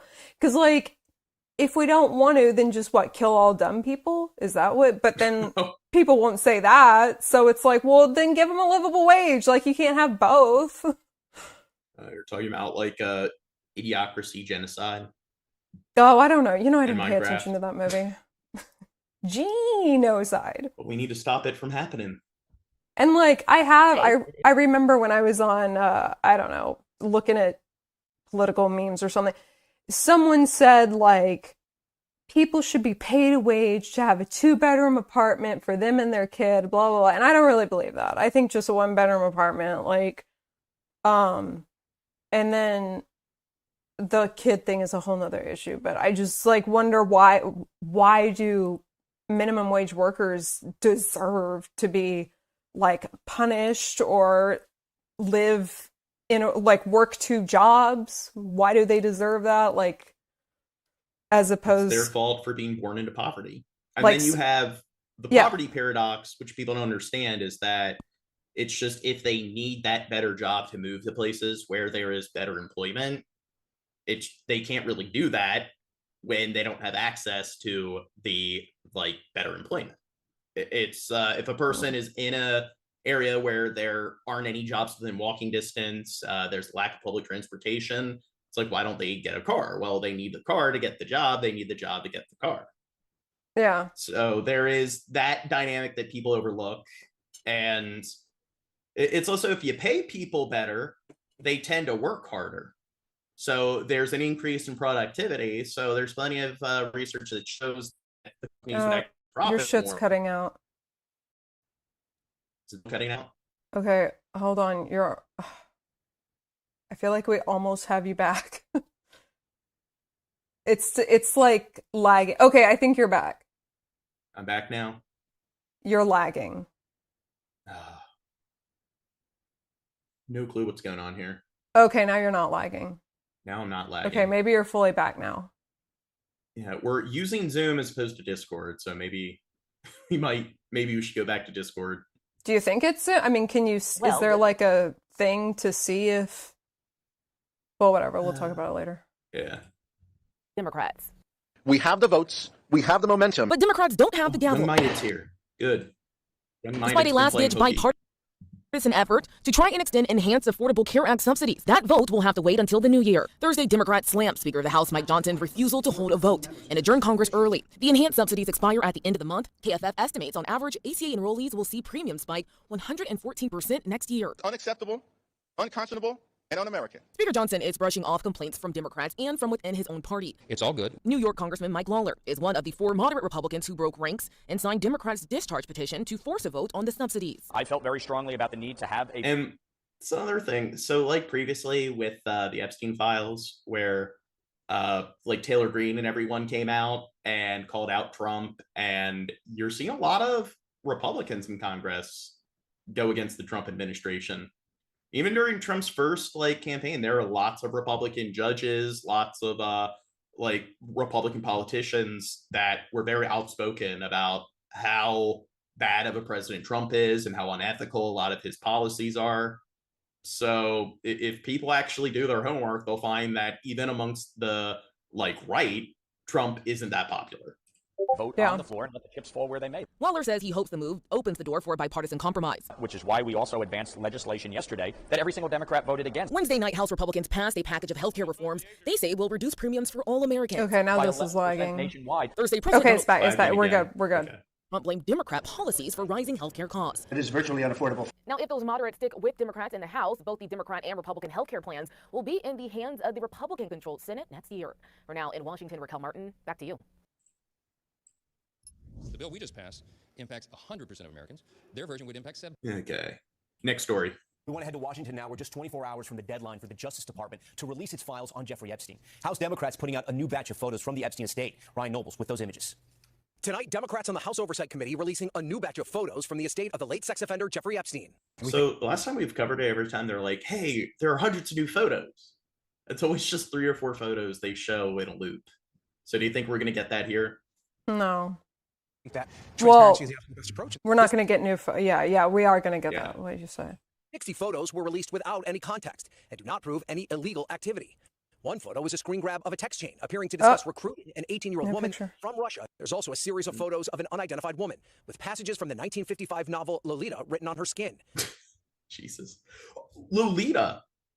So that was made into a Stanley Kubrick directed a film adaptation. And in the film, they had to age Lolita up. So I think she was just over the age of 18 in the film. And it's about a stepfather whose wife dies when he's on vacation with his stepdaughter, and he's picking her up from somewhere, and he's like, hey, let's stay at a hotel and stuff. And at first he was doing it because he knows that her mother just died and he has little to no relationship with her. But then he starts to actually develop a relationship with his stepdaughter. In the book, she's a minor. Oh. So here it's they have all these passages from Lolita that are written on hers. So it's more overt dog whistling towards his pedophilic sort of nature. Lolita is a controversial book about a professor's sexual pursuit of a 12-year-old girl. It all comes So they really aged her up for the movie. the day before the Department of Justice is required by law to release their files on Epstein after a nearly unanimous congressional vote. They have until midnight on Friday, so I expect that we're going to get a big release on Friday. President Trump's chief of staff, Susie Wiles, told Vanity Fair Trump's name is in the files, but not, quote, doing anything awful. President Trump has never been accused of any wrongdoing related to Epstein. And Republicans say Democrats are using the Epstein files to unfairly attack the president. The Democrat Party is using the abuse of these women for political advantage. And that's horrible. I feel like in a way that it was used as a political smear campaign. Well, Democrats argue the Trump administration has stood in the way of transparency. So weren't they doing the same thing with the Clintons? lock up the Clintons, release the Epstein files. So was he not using it as a weapon against them when he ran against Hillary Clinton? Oh, I don't remember. And now that they're being forced to put everything out, I'm hopeful. All right, Ryan joins us now live. Ryan, so now that the files are going to be dropped tomorrow, what do we expect to see in them? Well, Tom, by law, the Department of Justice must release the files to the public with a searchable... I still think it would be hilarious if the only reason he was hesitant to release them and try to obstruct their release was that there's just a photo of Trump giving somebody a BJ. Yeah. And he's doing something just completely legal, but his narcissistic ego can't handle the public seeing it. Database by tomorrow at midnight. And the members of Congress who wrote the law tell me they'll be able to tell if the DOJ is in full compliance within a matter of hours of the release. Tom, we thank you for... Photos from the estate of the disgraced financier Jeffrey Epstein have been publicly released. About 70 photos, including redacted images of women's passports and a screenshot of a text message chat, were released by House Democrats. The photographs are from a batch of more than 95,000 images turned over last week by the Epstein estate in response to congressional subpoenas. Democrats say the photos were provided without context, timing, or locations, including this one showing President Donald Trump. Well, same pictures. What percent of these women do you think are minors? Covered, redacted.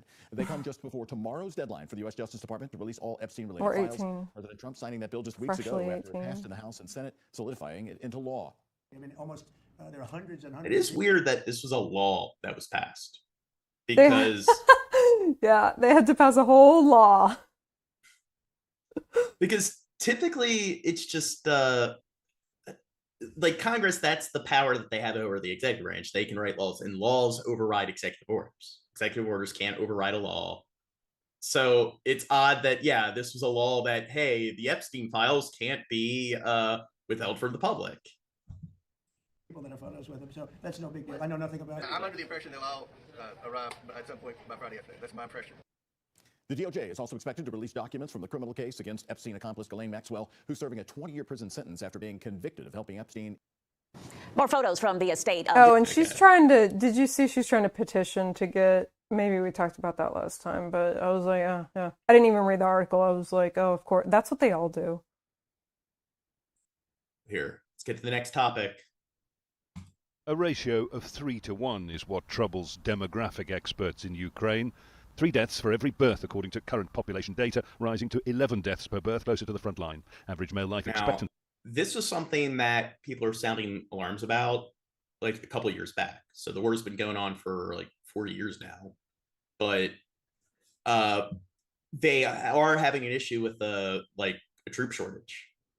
There's declining birth rates, plus like in times of war, people aren't really having a lot of kids. And of course, people are trying to flee. You see that in any country because a lot of people don't want to die in like the line of combat. But in Russia, which they have a much higher or much greater population, Russia doesn't really care about its troops.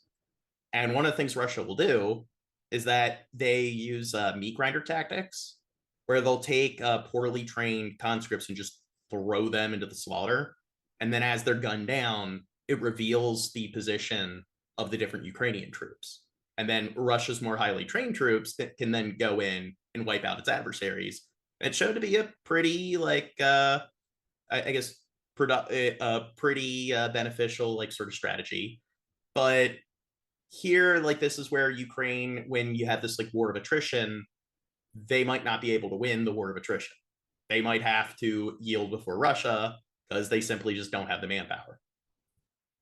Has fallen to 57, and the population is expected to decrease by 40% by 2050. And now Ukraine's also, like, it has the poorest or the lowest GDP of any other European country, and that wasn't the case before the war. So you had Moldova and Romania. I think there are a few countries in Europe that actually had a poorer economy than Ukraine. And there were even, I believe, some EU countries that also had like a poorer like economy than Ukraine. But now, because of the war's been going on for like close to half a decade at this point, they've dropped to like the poorest status like in the region. It's not nice, but it was not nice even before the war. So birth rates are going down, mortality rates are going up. It means that there are not enough people in reproductive age to give birth to new generations of Ukrainians, at least in Ukraine. To test the statistics. Maybe they should try to purchase a bunch of soldiers from North Korea. So that's what Russia was doing. We visited the maternity hospital of a typical large town west of Kyiv called Zhytomyr. Oh. Ugh. They registered at least one Why birth. are we watching that? I can't. I don't like. Usually they're not. Usually not going to show that on. A moment that screamed life forcefully down the corridors, but not enough to defy the data. Why are they fucking censoring it? The amount of births we had before the war was significantly higher than now, because this year we only had around 2,000 births, and before it was around 3,500. A trend made worse by Oh my factors like God. migration, economic Wait, why do we corruption, need to job see the uncertainty, babies? I did not know this was going to be in the video. that together mean more than 6 million Blame mostly young Al people live Jazeera. abroad, with fewer happy couples left at home.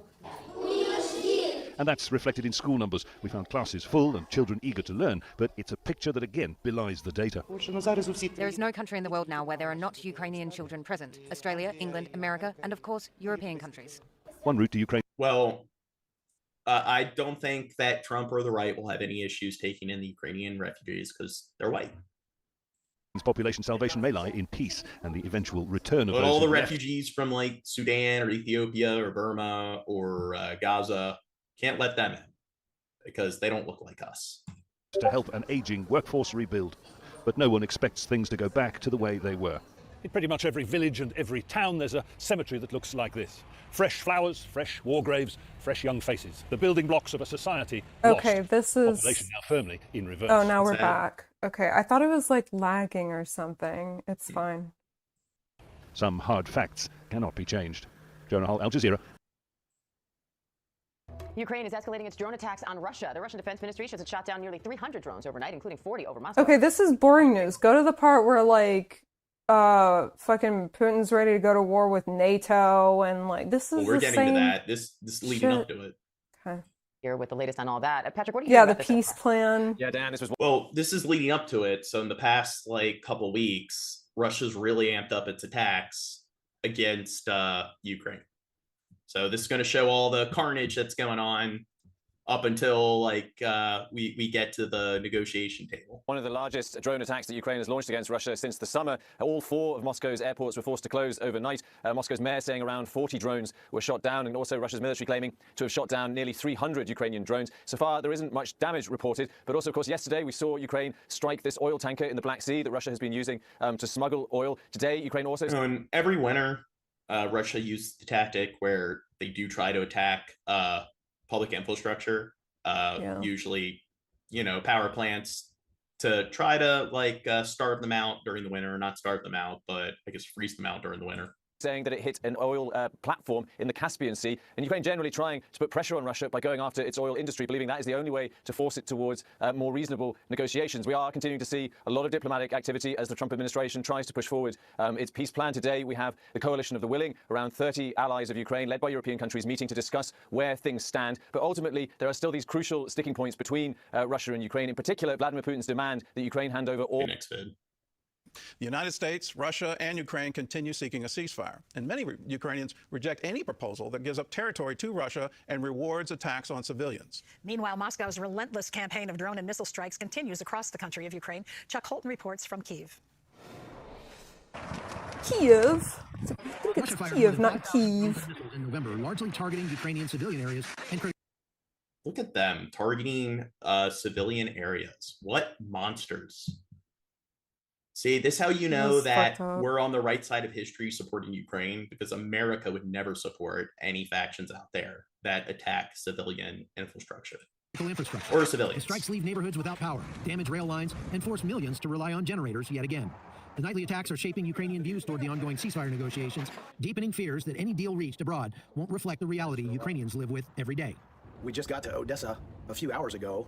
And I didn't put in the title, but after this, I think we definitely should go into what's going on in Israel, show the juxtaposition of carnage Russia is causing versus Israel. At dark, the air defenses over the Black Sea started going off, and they've been firing into the air long lines of tracers. Don't you think it would be fun waking up like every night to stuff like that? Bunch of air shows. I'm not exactly sure what the shooting after GPS is probably a drone incursion or something like that. You can hear the firing continuing back there behind me. At this year's Ukrainian National Prayer Breakfast, participants joined in prayer for the war to end. You're not forgotten. You're not forsaken. President Volodymyr Zelensky offered a message that continues resonating as the country weighs what peace should mean. Faith is essential for us. It is the armor for our spirit. This is a real battle between good and evil. We feel your support. And one argument they keep using is because martial law has been declared and Zelensky has Yeah, that been, whole thing. yeah. Good. And I don't know how much time's passed since they would have conventionally have had elections, but it's, that's something that they're definitely going to use as a manipulation tactic against Ukraine when it comes to negotiations. Is that, hey, like, see, he's seizing power, not like halting elections, but Putin has pretty much been in charge of Russia for the past 16 years. Forever. Yeah. And they have like elections, which are just kind of like your kangaroo elections, because he'll go from being prime minister to president, and it just oscillates back and forth where when he's president, the president's in charge of Russia. When he's prime minister, the prime minister's in charge of Russia.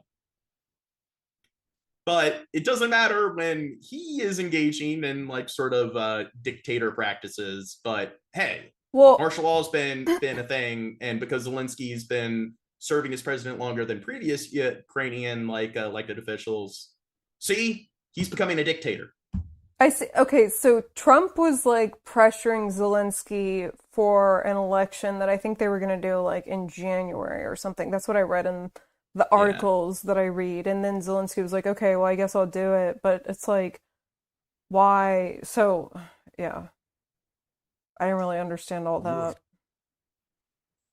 And especially but yeah, it's because basically Trump is on Putin's side. Zelensky is way too much of a dictator. Yeah, and Putin isn't. Yeah. They remind us we are not alone, and that together we can stop this darkness. And even if you don't think Ukraine's completely innocent, it's just there's so many things where look at the prisoner exchanges between Russia and Ukraine, and look at just how like malnourished, emaciated the Ukrainian POWs were versus the Russian POWs. It's like you can clearly tell that Russia is the government that has poorer ethics and principles.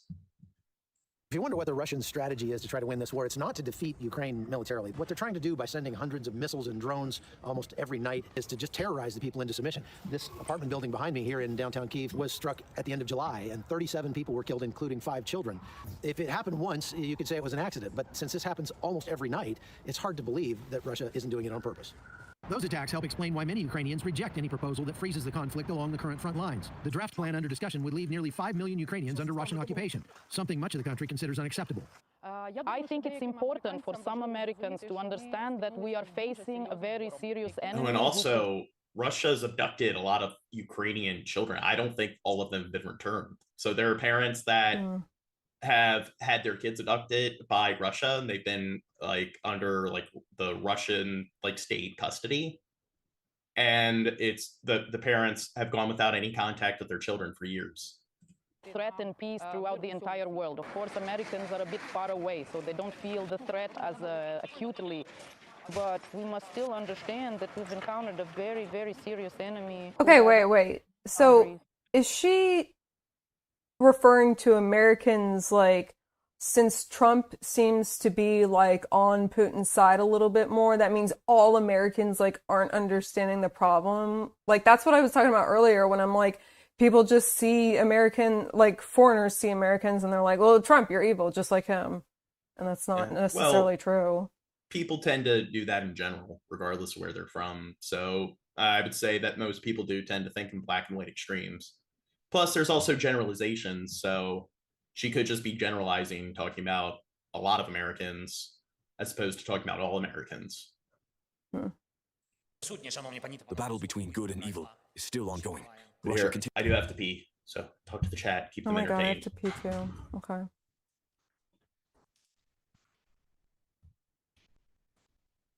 What's going on, chat?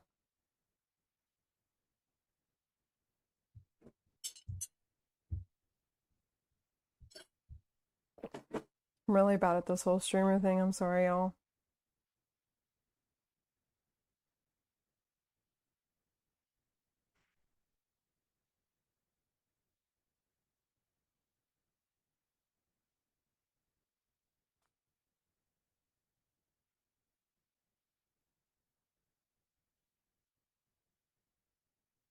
They've been targeting since the whole war.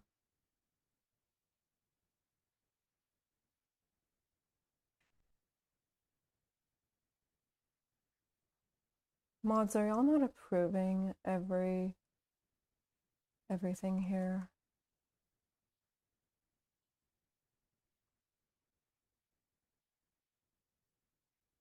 Hi, Zenemy. I like the vibe. Oh, thank you.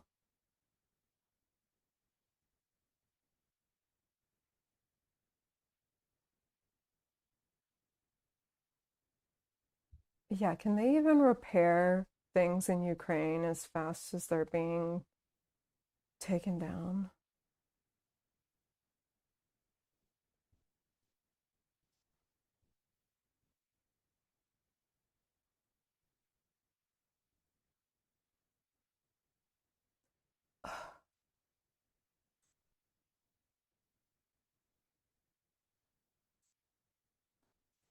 We keep it chill. Unless me and Jean are fighting. I've approved everything. Okay, cool. I think I saw someone said, like, get off your ass and get a job. And I was like, why wasn't that approved? The chat's in. I don't know. They said it's chill here. Okay, I have to pee now. I didn't know when I should go, so I was just like, oh. It's like oscillating pee breaks. It's like an intermission. Everyone go pee. Wait, I need to Use attacking. myself. I'll be back. Hopefully it doesn't start lagging when she's gone. And destroying. But we will reach peace, one that is strong and lasting.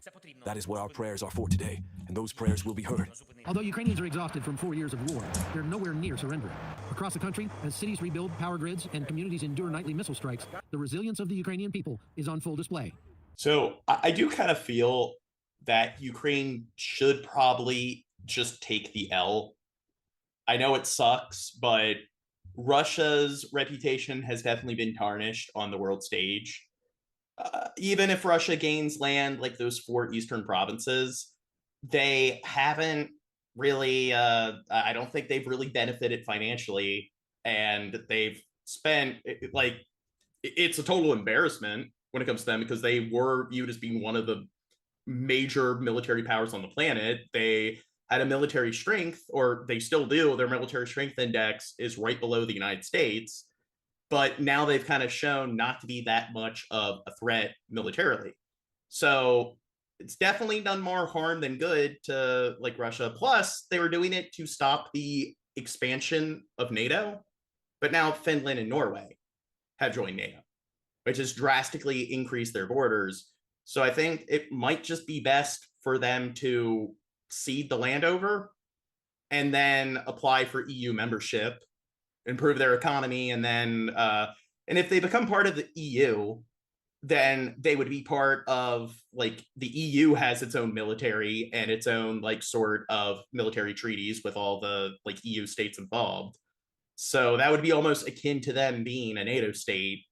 So I think that that's probably their best option.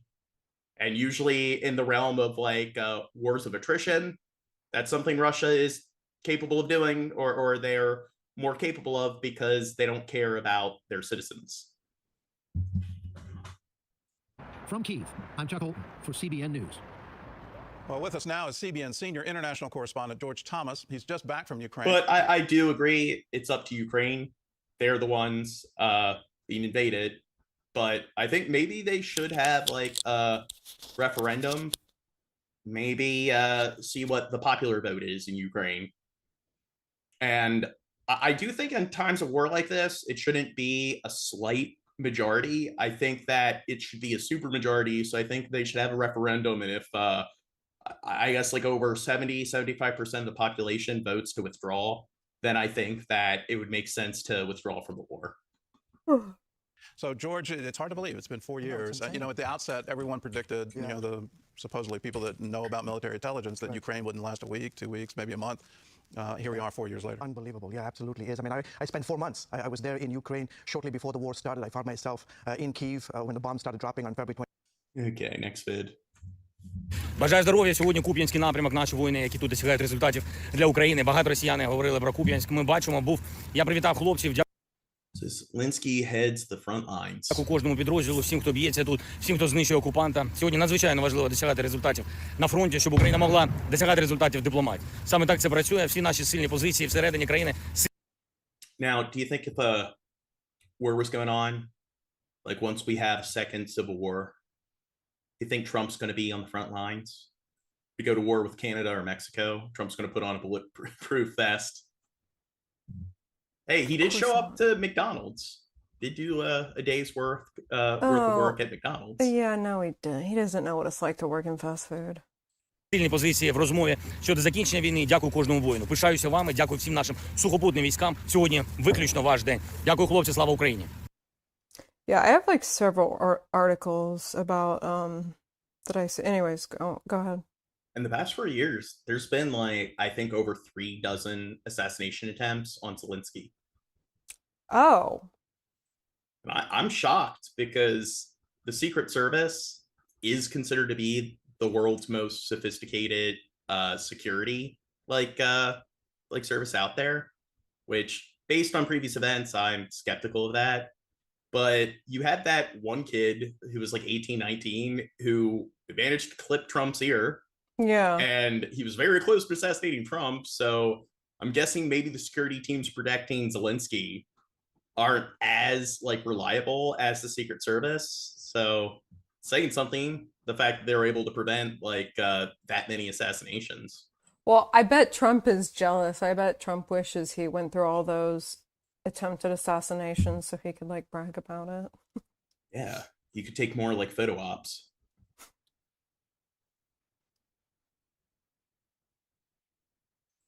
Is there no audio? What? Yeah. Okay. Good. Okay, next vid. We start off the show here with some breaking news What as is it relates this, to the Russia-Ukraine Reuters? war. We're learning at least 2 people were killed in a drone attack in Russia, and parts of Ukraine went without power following targeted assaults. Well, I don't know. Russia doesn't seem that bad. Only 2 innocent people died, not 80 people, like with Israel.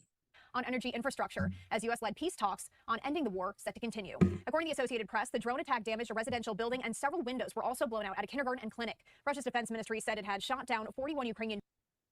Well, do you think if there were some Ukrainian militants in that daycare facility, do you think that would make it a viable military target? What? If there were kids being killed? Is that what you said? No. I said Oh. if there were Ukrainian militants inside that kindergarten and that clinic, do you think that would make them viable military targets? Sure, why not? I have no idea, honestly. Well, that's the logic they use with Gaza. Okay. Hey, I was wondering if if there's like 2 or 3 Hamas militants inside a hospital, it's okay to level the entire hospital and kill hundreds of people. Yeah. Because there's 3 people in there. So they can't put boots on the ground and clear out the building. They have to level the entire building, sometimes even level an entire block, because there's 5 persons of interest in that location. Kill them all. Russian territory overnight. In Ukraine, Russia launched overnight drone and missile attacks on 5 Ukrainian regions targeting energy and port infrastructure. Ukrainian President Volodymyr Zelensky said Russia had sent over 450 drones and 30 missiles into Ukraine overnight. Now, what's on your screen right now is a post there from Zelensky from a bit earlier this morning. Very lengthy post, but just a portion there saying all necessary services are currently working to restore electricity and water supply in our communities affected by Russia's overnight attack. Once again, the main strike targeted our energy sector, the south of the country, and the Odessa region. Kyiv and its Western allies say Russia is trying to cripple the Ukrainian power grid and deny civilians access to heat, light, and running water for a 4th consecutive winter in what Ukrainian officials call, quote, weaponizing the cold. The latest round of attacks come after a Kremlin advisor said yesterday that Russian police and National Guard will stay on. See, they're trying to freeze them out. Remember Stalingrad? No. I didn't pay attention. Like, we watched the movie. Yeah, okay. Saying we watched the movie with me could mean a few different things. That's why you need Adderall. That's like your fucking thing that you're just always saying to me. Well, That's Gene Bingo. That's Gene Bingo. Do you say that to everyone else too? Y'all just need Adderall. Well, okay. Well, all the weed smokers, they act like weed is the end all be all cured everything. So what's wrong with I don't act like that. So I think Adderall is the end all be all cured everything. I thought you thought cocaine was the be all end all. Well, Adderall is more accessible than Is it? Yes. Now, in World War II, I mentioned Stalingrad because what they did to combat the Nazis is they used scorched earth tactics. They all just moved northeast, and they started burning down all their farms and everything because, of course, Stalin and the Soviet government, they did not care about the people. So a lot of Russians starved to death because it like induced a famine on the population.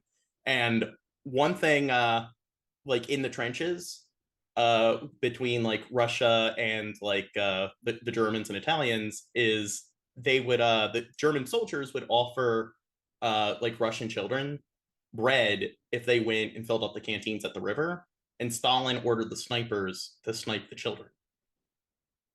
And also, nice. to fuck with their radars, they had their troops get as close as they possibly could to the German tanks. So that way, when like their aircraft would bomb their soldiers, it would bomb the German tanks in conjunction with that. So Russia, they really don't care about their people, and they don't care about using them as meat shields in a line of fire, and they don't care about starving out their own citizens in order to starve out their enemies. Oh yeah, Putin, ruthless. In eastern Ukraine and overseeing Or the yes, industry-rich every region, dictator or even if a whatever. peace settlement ends Russia's nearly 4-year war in Ukraine. Ukraine is likely to reject such a stance as U.S.-led negotiations drag on. Moscow will give its blessing to a ceasefire only after Ukraine's forces have withdrawn from the front line. What I wanted to do right now is share a report here from Fox News' Connor Hansen as he shares more about this push for peace this weekend as Ukrainian President Volodymyr Zelensky set to meet with top European leaders. President Zelensky making a trip to the front lines Friday. He's doing a selfie. Senior foreign policy correspondent, anchor, Not and anchor Jillian professional. Turner has the latest tonight from the State Department. Good evening, Jillian. Good evening to you, Brett. Senior U.S. officials are insisting they're making big progress in the negotiations between Russia and Ukraine, but Volodymyr Zelensky appears to have just thrown a wrench in the gears, telling reporters Ukraine is not going to cede any territory in the eastern Donbass today, tomorrow, or effectively ever. Fresh on the heels of meetings at 10 Downing Street in London with European leaders from Britain, France, and Germany, Zelensky made what are his starkest remarks yet, responding to President Trump's draft peace proposal. Quote, under our laws, under international law, and under moral law, we have no right to give anything away. That is what we are fighting for. Zelensky reportedly told journalists he will not cede territory to achieve a peace deal, period, adding that, quote, explicitly anti-Ukrainian provisions the U.S. and Russia had included in the draft. So who do you think will yield first, Ukraine or Russia? I don't know. We need to get a bet going in our community. Everyone needs to put money on the table, Russia or Ukraine, and then when the war finally ends 10 years from now, then yeah. Definitely not you, Russia. Plan have been stripped out. These comments follow what President Trump said about the plan. Maybe what will happen is some other major war will take place in Europe, and I was talking about this in the Discord the other day. If it's not World War III, we're gonna have like the NATO-Russian war. Yeah, for just sure. some other war will take place, and then this will just bleed into that war. And then once that war ends, the Ukraine-Russian war will end. Just last night. I have to say that I'm a little bit disappointed that President Why is Zelensky has Melania That's with what him? in World War II, you had the Sino-Japanese War that started in like 1937, and that's when Japan invaded China. And that went on for a couple years before World War II started. And then that just kind of overlapped with World War II. And then the Sino-Japanese War pretty much, or the second Sino-Japanese War pretty much concluded with World War II. So it wouldn't shock me if some other major military conflict takes place and it just starts to overlap into that conflict. read the proposal. That was as of a few hours ago. His people love it, but he has it. Russia's fine with it. After the latest round of meetings between U.S. and Ukrainian negotiators yielded no concrete outcomes, the president today returned. Okay, this has been going, these peace talks have just been going on and on and on. To summarize this video. Hey, no eating on stream. What the fuck are you doing, Gene? I need calories. I haven't eaten like 5 hours. $150 billion. Low blood sugar. No, I gave him nothing. I did give him javelins at the beginning. Is he bringing it? Oh, yeah, because the war was going on with Joe Biden. Yeah, if he was in office, it wouldn't have happened. My thing is, like, what about all the wars that have started since he's been in office? Is that all his fault? Because currently conflicts are rising in Congo. So is all the like carnage in Congo? Is that all him? Biden was in office, or if Kamala was in office, that never would have happened. Well, especially Kamala, because she's black. Yeah. Wow. Okay, that was bad. Gave sheets. Remember, Obama gave sheets and I gave javelins. Coming out of those meetings at 10 Downing Street today, the European leaders We're in said Zoom, so I don't have the soundboard. only, quote, we stand with Ukraine. We've reached out to the Trump administration for their reaction to Zelensky's most recent comments. But you will remember, Brett, that previously President Trump had given Zelensky a deadline of Thanksgiving to accept this draft peace proposal. That is now well behind us. Brett. Yes, we'll follow Jillian Turner live from the State Department. Jillian, thanks. Hey, Sean Hannity here. Hey, These videos aren't going over how, like, the 28 peace plan, whatever, was heavily in favor of Russia because it was like, Ukraine, you're going to give up the Donetsk, whatever region. I think isn't it like southeastern region? You're just going to give that up and then reduce the military and shit like that. And then Ukraine was like, or I think NATO or like Europe and Ukraine was like, what the fuck? No. And then now it's just like they're never going to reach a fucking peace thing. This is going to be a war that Trump doesn't end and doesn't get to brag about. Well, we'll get there. A massive attack. Well, I'm just summarizing these videos because these are not getting to the juicy details that I want. We're building suspense. I don't like it. Even amid peace talks, You can get right to it. No foreplay. President Putin on a trip to India this week, saying Russia will take. We need to help people improve their attention spans because of all the brain rot. More land by, quote, military or other means. You're a Zelensky is dictator. giving memorials to the families of soldiers who fell defending Ukrainian territory. Tomorrow, Zelensky will meet key European allies in London. President Trump's son, addressing his father's foreign policy, was asked whether Trump will walk away from Ukraine. I think he may. He was speaking at a forum here in Doha. Do you think one of Trump's offspring is going to become one of our like next presidents? Oh, I don't know. I didn't think about that. But I think for years, again, it was the same thing as the last answer, which is, well, Junior. we want to attack Russia. We want to do this. Well, when it comes to actually writing a check ourselves, no, the U.S. is going to do it. The American public doesn't have an appetite for that. Europe's representative for foreign affairs. Yeah, see, Bryant in the chat knows these videos are fucking boring. What does Trump's son have anything to do with this? Is he just Trump's talking? Son and Trump's president, so therefore anybody related to him automatically has something important to say. Well, because remember when like Biden was president and his son, was it Hunter or something? Yeah. He got some hooker pregnant and pretend like he didn't even have the kid. There was all this nice drama there, but there really isn't with Trump. Well, and he has like 7,000 kids, right? Yeah. Well, when Trump was talking shit to like Biden over his son, a lot of those were just ad homs. So during the presidential like debates, it's just your son's a convicted felon, ignoring the fact that Trump was found guilty of like over a dozen something felonies. Yeah, well, I wasn't referring to that. I just said like I just haven't heard about Trump's son, and I knew a little bit, and I didn't pay attention to politics when Sleepy Joe Biden was president, but I heard about his son. And like filming himself, smoking crack or meth or whatever. But he's just such a silly bitch.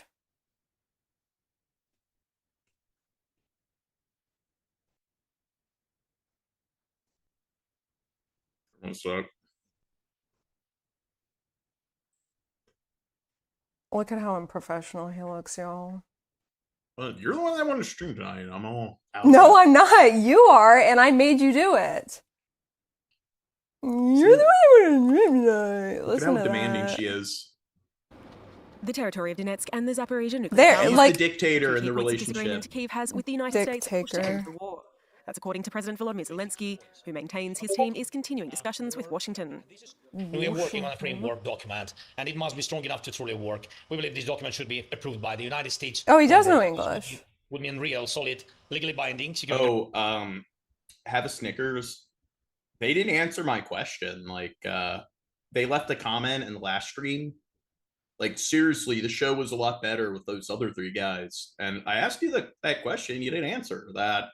One of the big criticisms that I had of the previous cast is that it was just me talking, and the other 3 dudes had absolutely nothing to say. So, like, do you prefer like the other format, where it's just 4 people on camera and only one person that is saying anything? Oh, and then 2 other guys. You need to learn to talk smoking. less, Kimberly. And what's that? There, 2 of the guys are smoking out of their weed crack rig. Yeah, blowing the torches in the mic, being great co-hosts. Ukraine and its European allies submitted an undisclosed counterproposal to Washington earlier in the week, after the initial US plan called for Ukraine to cede the regions of Luhansk, Donetsk. And how much do you want to bet that Have a Snickers is on? Oh, I don't know. I don't know. They might be. Crimea, Zaporizhzhia. Well, Dirt is taking a break, so they likely will be back. So I do want Dirt to return. So it likely will be Kimberly, Dirt, and I. And Kherson. That, okay. Gene, come on, back to the show. Pronounce Zaporizhzhia. Pronounce that word. I can't. You're not even going to try? No. No, okay, let's go over Luhansk, Donetsk. Donetsk, I know how to, because it that's is been... yeah. Okay. Zaporizhzhia? Kherson? Crimea. Now, Russia annexed Crimea like in 2014. So that happened a while back, even before the war. So here, it's like, we don't just want the 4 eastern provinces back, we also want Crimea back. And that is something where they want to keep fighting, I guess, have at it. But I do think that at this point, they might need to take the L. For the most part, Ukraine Russia, needs to take the L? Yeah. Well, I mean, the war doesn't really seem to end. So, wait, so you think Ukraine should give up that territory? Oh, I mean, I think it depends on what the people want. If they want to keep fighting, then they should, but it's been going on for quite a while. Okay, Their economy is really struggling. I have an opinion on this. Shut the fuck that? up. So, like, if they just let them take it over, then doesn't that show Russia, like, hey, if you just start war with anyone, you can take over any territory you want? Yeah, and I mean, that is one problem. But the other issue is that, I don't know, like, NATO refuses to put boots on the ground inside Ukraine because they don't want that test. And the thing is, I can understand that, hey, if they attack a NATO state, then all the other NATO states need to get involved. But I don't think that's how the treaty works if they simply just have troops in another country that are attacked. So that is something where I do think that if they really care, the West doesn't want, they want to make an example, and they don't want Russia to just be able to engage in like land grabs, then they probably need to put boots on the ground in Ukraine to support them that way. And one thing they fear is that, hey, that could provoke Russia into using nukes, but I don't know if Russia would escalate things to that extent. On Thursday, Zelensky said Washington had suggested another compromise, one he views as awarding Russia's aggression. They see Ukrainian forces leaving the territory of Donetsk region, and the supposed compromise is that Russian forces do not enter this territory, which they already call a free economic zone. Moscow, for its part, has continued to remain inflexible, and the White House claims President Trump is once again reaching his limit. Hello, everybody. The president is extremely frustrated with both sides of this war, and he is sick of meetings just for the sake of meeting. He doesn't want any more talk. He wants action. He wants this war to come to an end. However, the disagreements are unlikely to be resolved quickly. Zelensky also asserts that ceding the rest of the Donbass would be illegal without a referendum. And according to a recent poll by Kyiv's International Institute of Sociology, a majority of Ukrainians still oppose territorial concessions. President Trump, meanwhile, says the U.S. is willing to help Ukraine as part of a security agreement to end the war with Russia, while continuing to express frustration with the pace of talks. This as Ukraine's Volodymyr Zelensky floated the idea of a referendum on handing territory to Russia. Bloomberg's Oliver Crowell. Oh, there you go. So that was something I proposed. So looks like they're doing that. So if the people vote on ending the war, then I think they should end the war. I think that is a decision that should be made by the people. Joins me now with more. Ollie, what guarantees is Trump considering and under what circumstances? We know, for example, that there were promises made in the past, but Zelensky isn't willing to just, accept promises. He wants something written down and accepted by, maybe Congress even. And the reason that he wants that is because those promises have been made in the past, Bonnie. We remember the Budapest memorandum that basically secured Ukrainian sovereignty back in 1994 when the Ukrainians surrendered. A censored sergeant says Trump stopped most all wars. Get a clue, commie. I hope they're joking. Wait, are you a commie? Or am I a commie? I guess we're both commies. Because if you don't support Trump, you're a communist.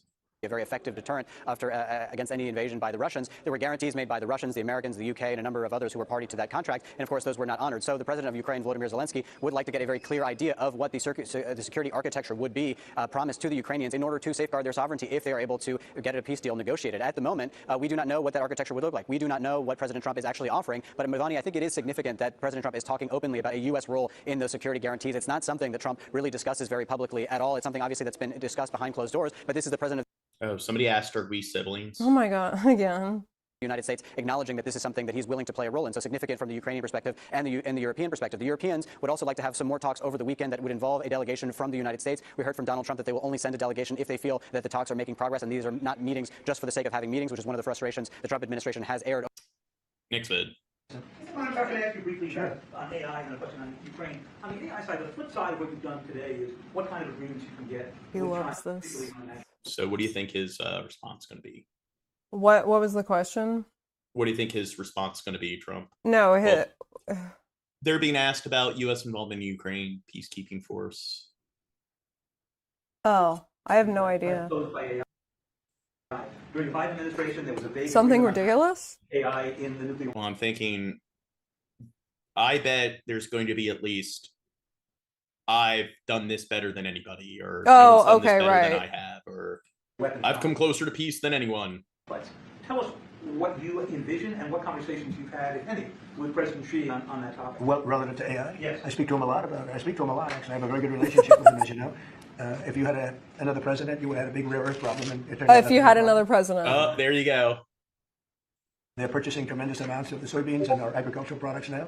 We're getting along with it very well. No, we talk about AI quite a bit. We talk about everything quite a bit. Well, do you have specific? No, one of the things I talk to China about is. Now they're talking about peacekeeping force. Are they talking about the UN, or is he talking about dedicating like our own troops as a peacekeeping force, or is he talking about NATO?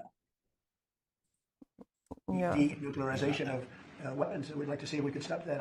I'm talking about nuclear weapons. I've spoken to China about that. I've spoken to Russia about that.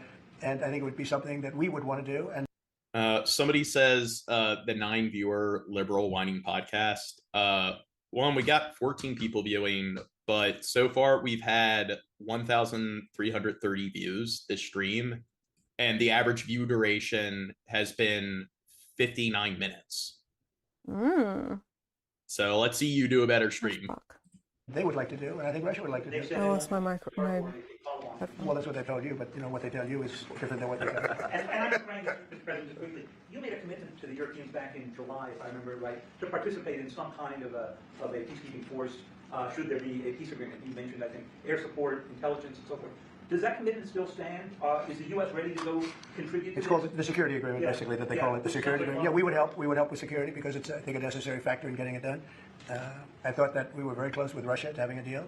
I thought we were very close with Ukraine to having a deal. In fact, other than President Zelensky, his people love the concept of the deal. Well, you're saying people who scroll past your shitty show doesn't count, but the average person is watching for close to an hour.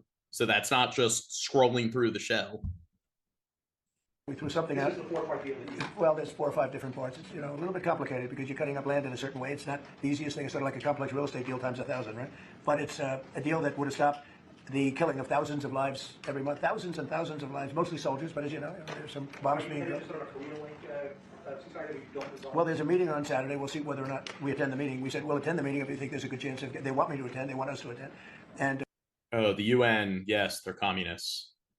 We'll be attending the meeting on Saturday in Europe if we think there's a good chance, and we don't want to waste a lot of time. We think it's negative. We want it to get settled. Next vid. Ukraine and European allies are working on a revised peace proposal from the U.S. CNN's Melissa Ballin takes a look at what's in the plan.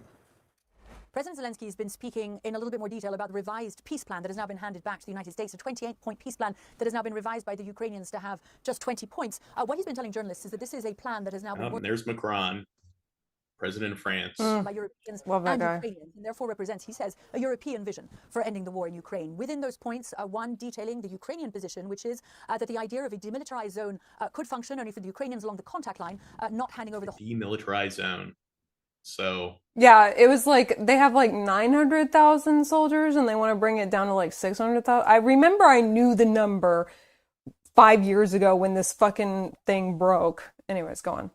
Well, I know in the Korean border, or on the Korean border, they have their demilitarized zone, which ironically is the most militarized place on the planet. the Donbass to the Russians as they had hoped for initially. There is also within the revised plan the idea that Ukraine would receive NATO-style Article 5 protections without actually joining NATO. In fact, any mention of it joining NATO has been removed, as has the language that might have barred the country. Wait, what was removed from NATO? Oh, Ukraine. Yeah. So what's okay, so they're not part of NATO and they're not ever going to be part of NATO. Like, why is that such big, like, since I don't know, I'm dumb. Well, because why is that big news?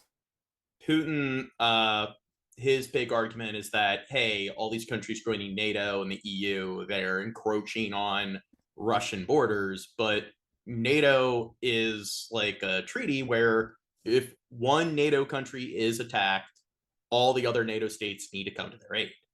So Russia making the argument that, hey, they're advancing onto their borders, well, it's like if they don't attack anybody, if they have like no malicious plans, they have nothing to be concerned with. So they just don't like that, hey, because more and more countries are joining NATO, they're not able to bully their ex-Soviet states, which is something Russia likes to do. So a little while back, the Baltic countries like Estonia, Latvia, and Lithuania joined NATO, and they weren't happy about that. But those are other ex-Soviet states that Russia likes to like bully and intimidate, and they don't like that. Now, if they attack the Baltic states, all other NATO states now need to come to their aid. And like the United States, France, the UK, Italy, Germany, like a lot of countries with the most powerful militaries on the planet, and the United States has the most powerful military on the planet, are all NATO states. So they just don't want it to be part of NATO. So if they decide to do another Crimea crisis or another land grab, they could just exploit that in the future.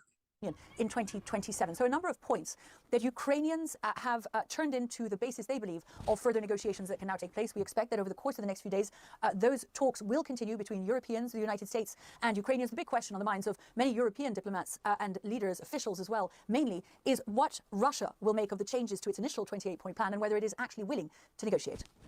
Melissa Bell, CNN, Paris.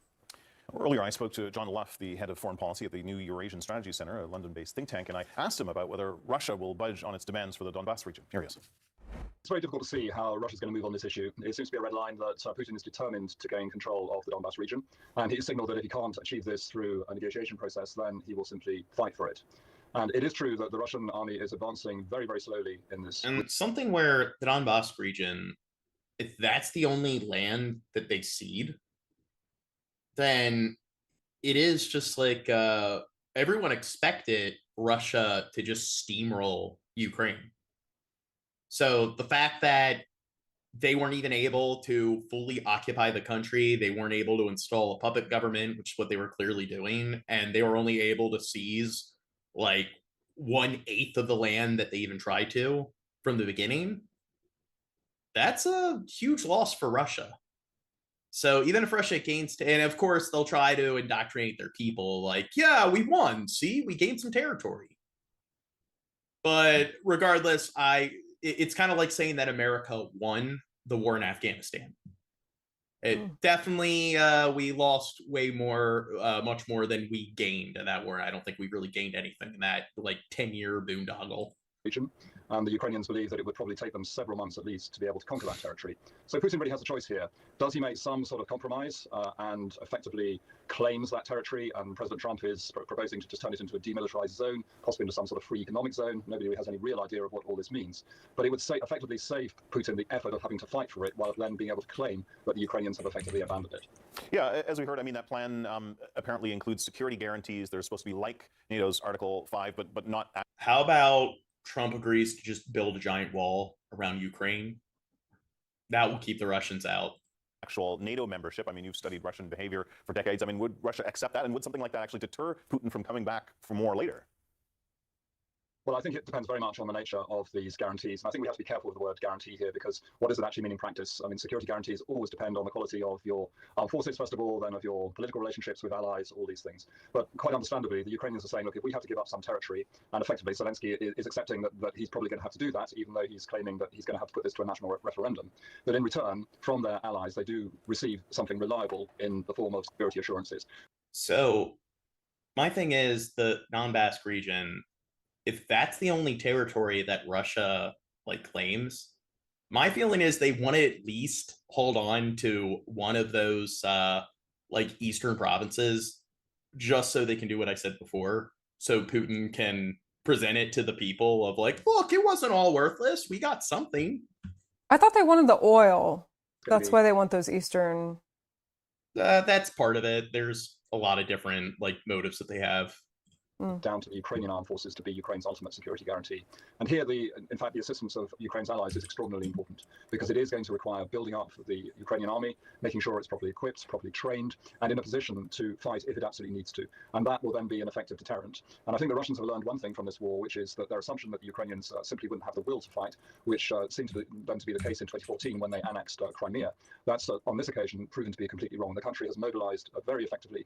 It's kept the Russians at bay now for nearly 4 years. And the losses inflicted on the Russian side have been absolutely colossal. The Ukrainians are proposing a demilitarized free economic zone in the Donbas region where U.S. businesses would be able to operate.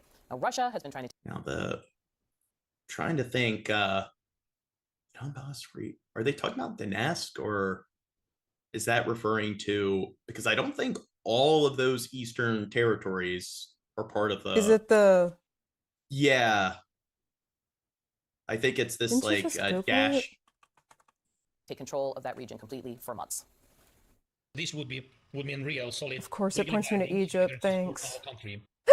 So it's not clear how Zelensky's plan is actually being received by the U.S., but with Ukraine refusing to accept the surrender of Donbas, the head of NATO. Listen, primarily located in southeastern Ukraine, includes the Donetsk, whatever, Luhansk, Abbas, and is known for its significant coal reserve. Okay. Yeah, so it's just those two, the D and the L words. And I don't think it's the entirety of those two regions. I think it's only a fraction of those two regions. Oh, okay. It's probably that lined thing that we saw on that the map. dashed region. Yeah. Yeah. Yeah. And I do think that the territory of these two provinces that's not in the Donbass region is greater than the territory that they want to be ceded to them. U.S. businesses would How be able to about operate. Ukraine agrees to give up that if, okay, I feel like this might be the dumbest thing I ever say, but whatever. If Russia just gives up all of its weapons, all of its military. Oh, that won't happen. Yeah. How about Ukraine gives up all of its eastern provinces in exchange for all of Russia's nuclear weapons? Yeah. Well, one thing, ironically, at the end of when the Soviet Union collapsed, in the 90s, Ukraine had a large stockpile of nuclear weapons that they willingly gave up to Russia because they didn't want to create some kind of conflict. But if they kept those nuclear weapons, that would have made them one of the most powerful countries on the planet, at least in terms of military bargaining power. So chances are this wouldn't have happened if they just kept them. No, fuck you. There are nukes now. Russia has been trying to take control of that region completely for months. Oh, we already watched this. I think we gotta fast forward. We would help with security because it's, I think, a necessary factor in getting it done. I thought that we were very close with Russia to having a deal. I thought we were very close with Ukraine to having a deal. In fact, okay, we watched this. President Zelensky's people love. I don't know if there's something after it that he's gonna say. One sec.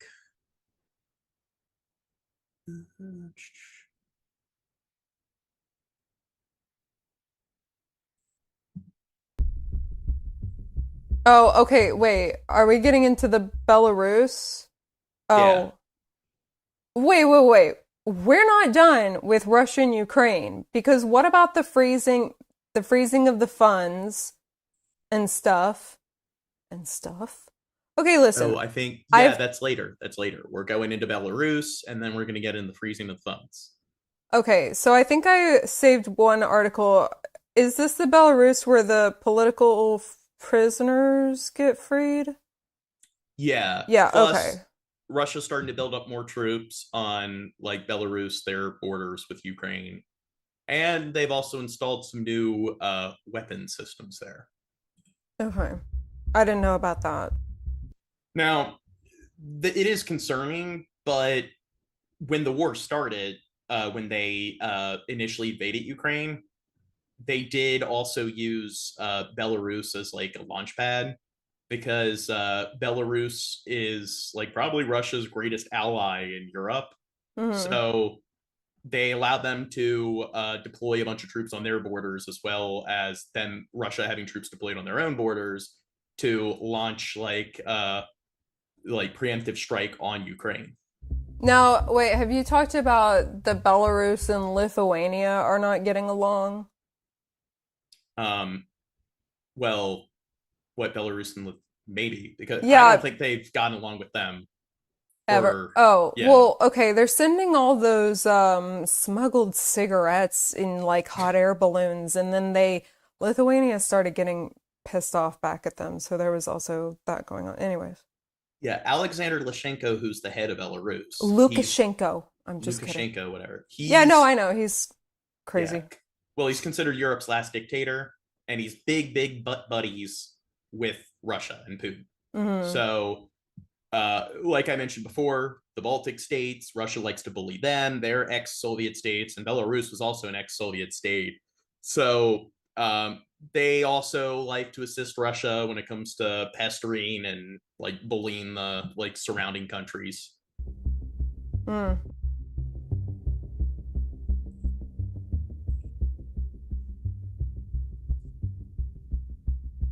And I forget, like the Soviet countries, I think like it was the Baltic states, which was like Estonia, Latvia, Lithuania.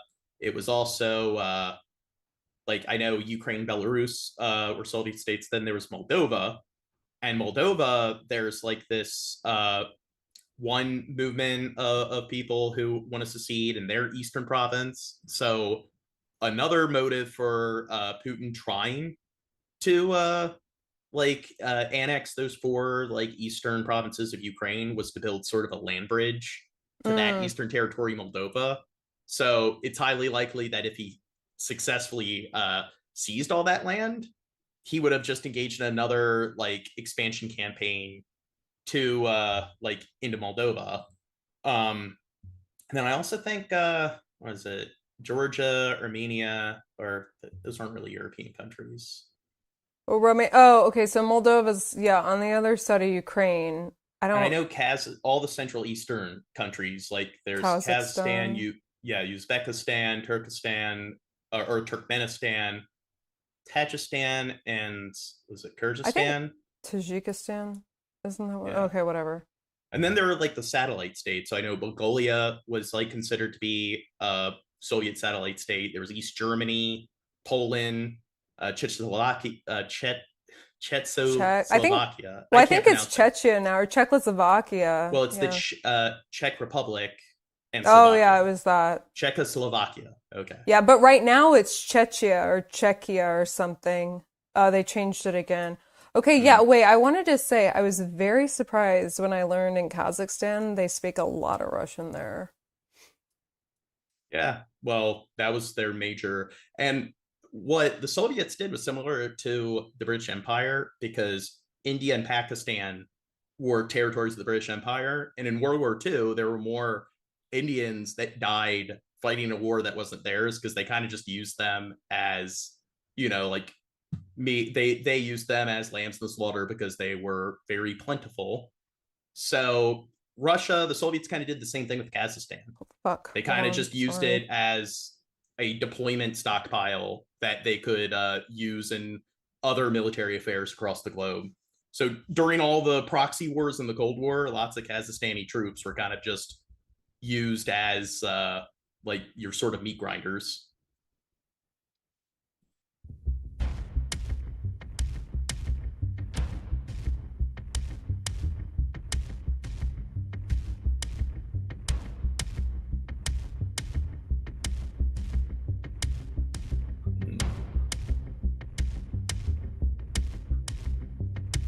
Now, they need to build a wall inside this tunnel to stop them from getting through the tunnel. Build the wall. My ear's itching. Hang on. Okay, this video sucks. Next This vid. European country is supposed to be a non-nuclear Belarus. state. Yet, over the last 3 years, it's been participating in nuclear exercises, operating dual-capable arms like this Su-25 fighter jet, and providing Russia with a base to store its non-strategic arms. And Alexander Lukashenko, he has a bald spot on the back of his head, and there's a law that makes it illegal to film the back of his head. God. Moscow says it is deploying its nuclear arms Oh, in Belarus there he through a is. sharing agreement with Oh, Minsk, that's him? to Okay. alter the balance of power in Europe and threaten global man non-proliferation. himself. He's also really, really obsessed with hockey. So there are a lot of parallels with him and Kim Jong-un, because Kim Jong-un is overly obsessed with basketball. And like Michael Jordan, right? Yeah. No, Dennis Rodman. Oh, really? Okay. He's a basketball player who he's had visit him multiple times. Yeah. And Dennis I've heard Rodman's an about that. alcoholic. So one of the times he showed up, he got shit-faced drunk and he shit and threw up all over the floor. And they told him that he wasn't allowed to come back until he got his drinking under control. When he's lucky, because usually when foreigners get arrested in North Korea, they go to labor camps. Once So I part of guess the they cut him Soviet a break. Union, right back. Belarus used to host strategic and tactical nuclear weapons at installations across its territory.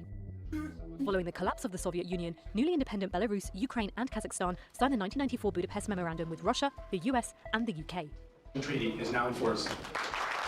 Under this agreement, the former Soviet republics committed to give up their nuclear arms in exchange for financial There we go. So I just discussed this about Ukraine. incentives and non-binding security assurances. Belarus's long-standing president Alexander Lukashenko was one of the signatories of the memorandum. But 3 decades later, Lukashenko says Russian nukes are back. Я сюда ввез ядерные боеголовки. Analysts say satellite images show preparations to host nuclear systems. This is where we believe that the Russians have built over the last couple of years a nuclear weapon storage site. So Russia is currently building nuclear weapons within Belarus. And they just mentioned that there was a treaty for like Belarus, Kazakhstan, and is your headset in yet? Yeah, I can hear. I was just Yeah. muting myself, so they didn't hear me snorting.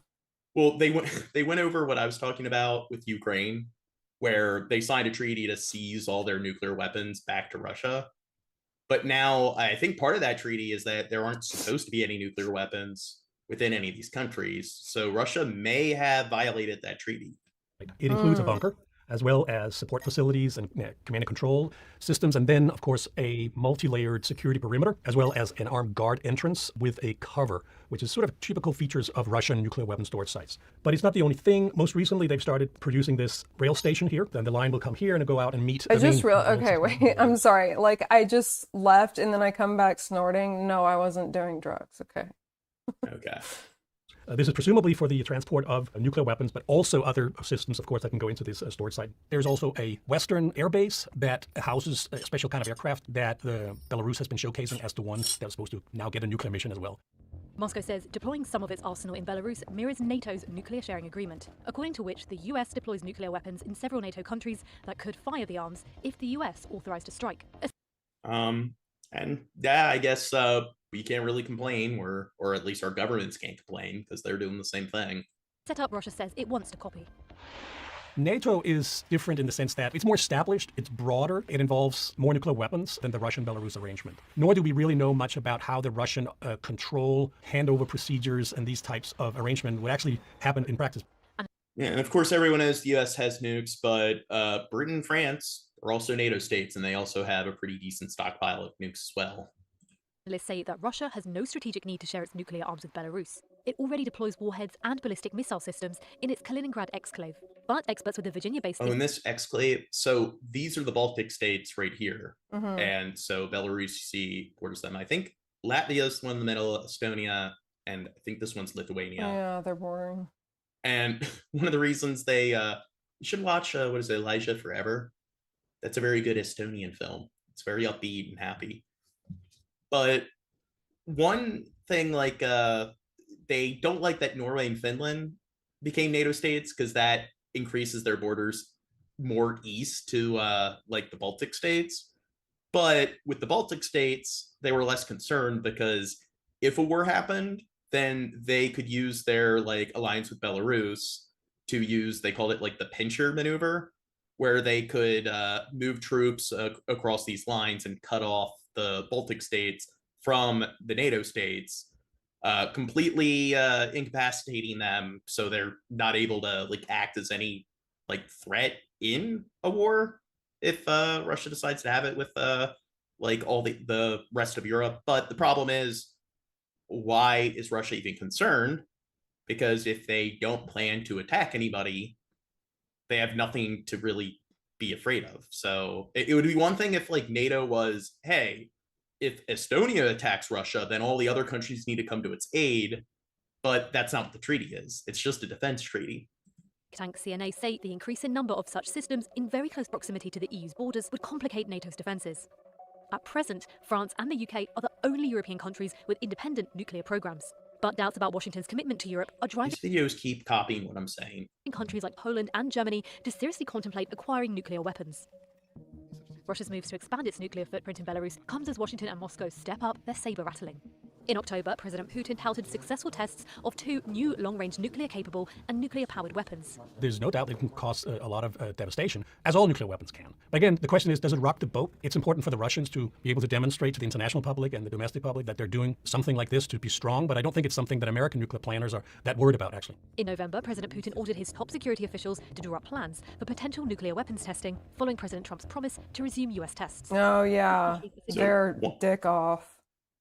Well, one thing maybe I should cover in a future stream is, so you have like anti like sort of ballistic systems or counter systems where you know, it's trying to hit a ballistic weapon like within the atmosphere with like surface or surface to air missile to eliminate it before it hits the surface, but that's like hitting a bullet with a bullet.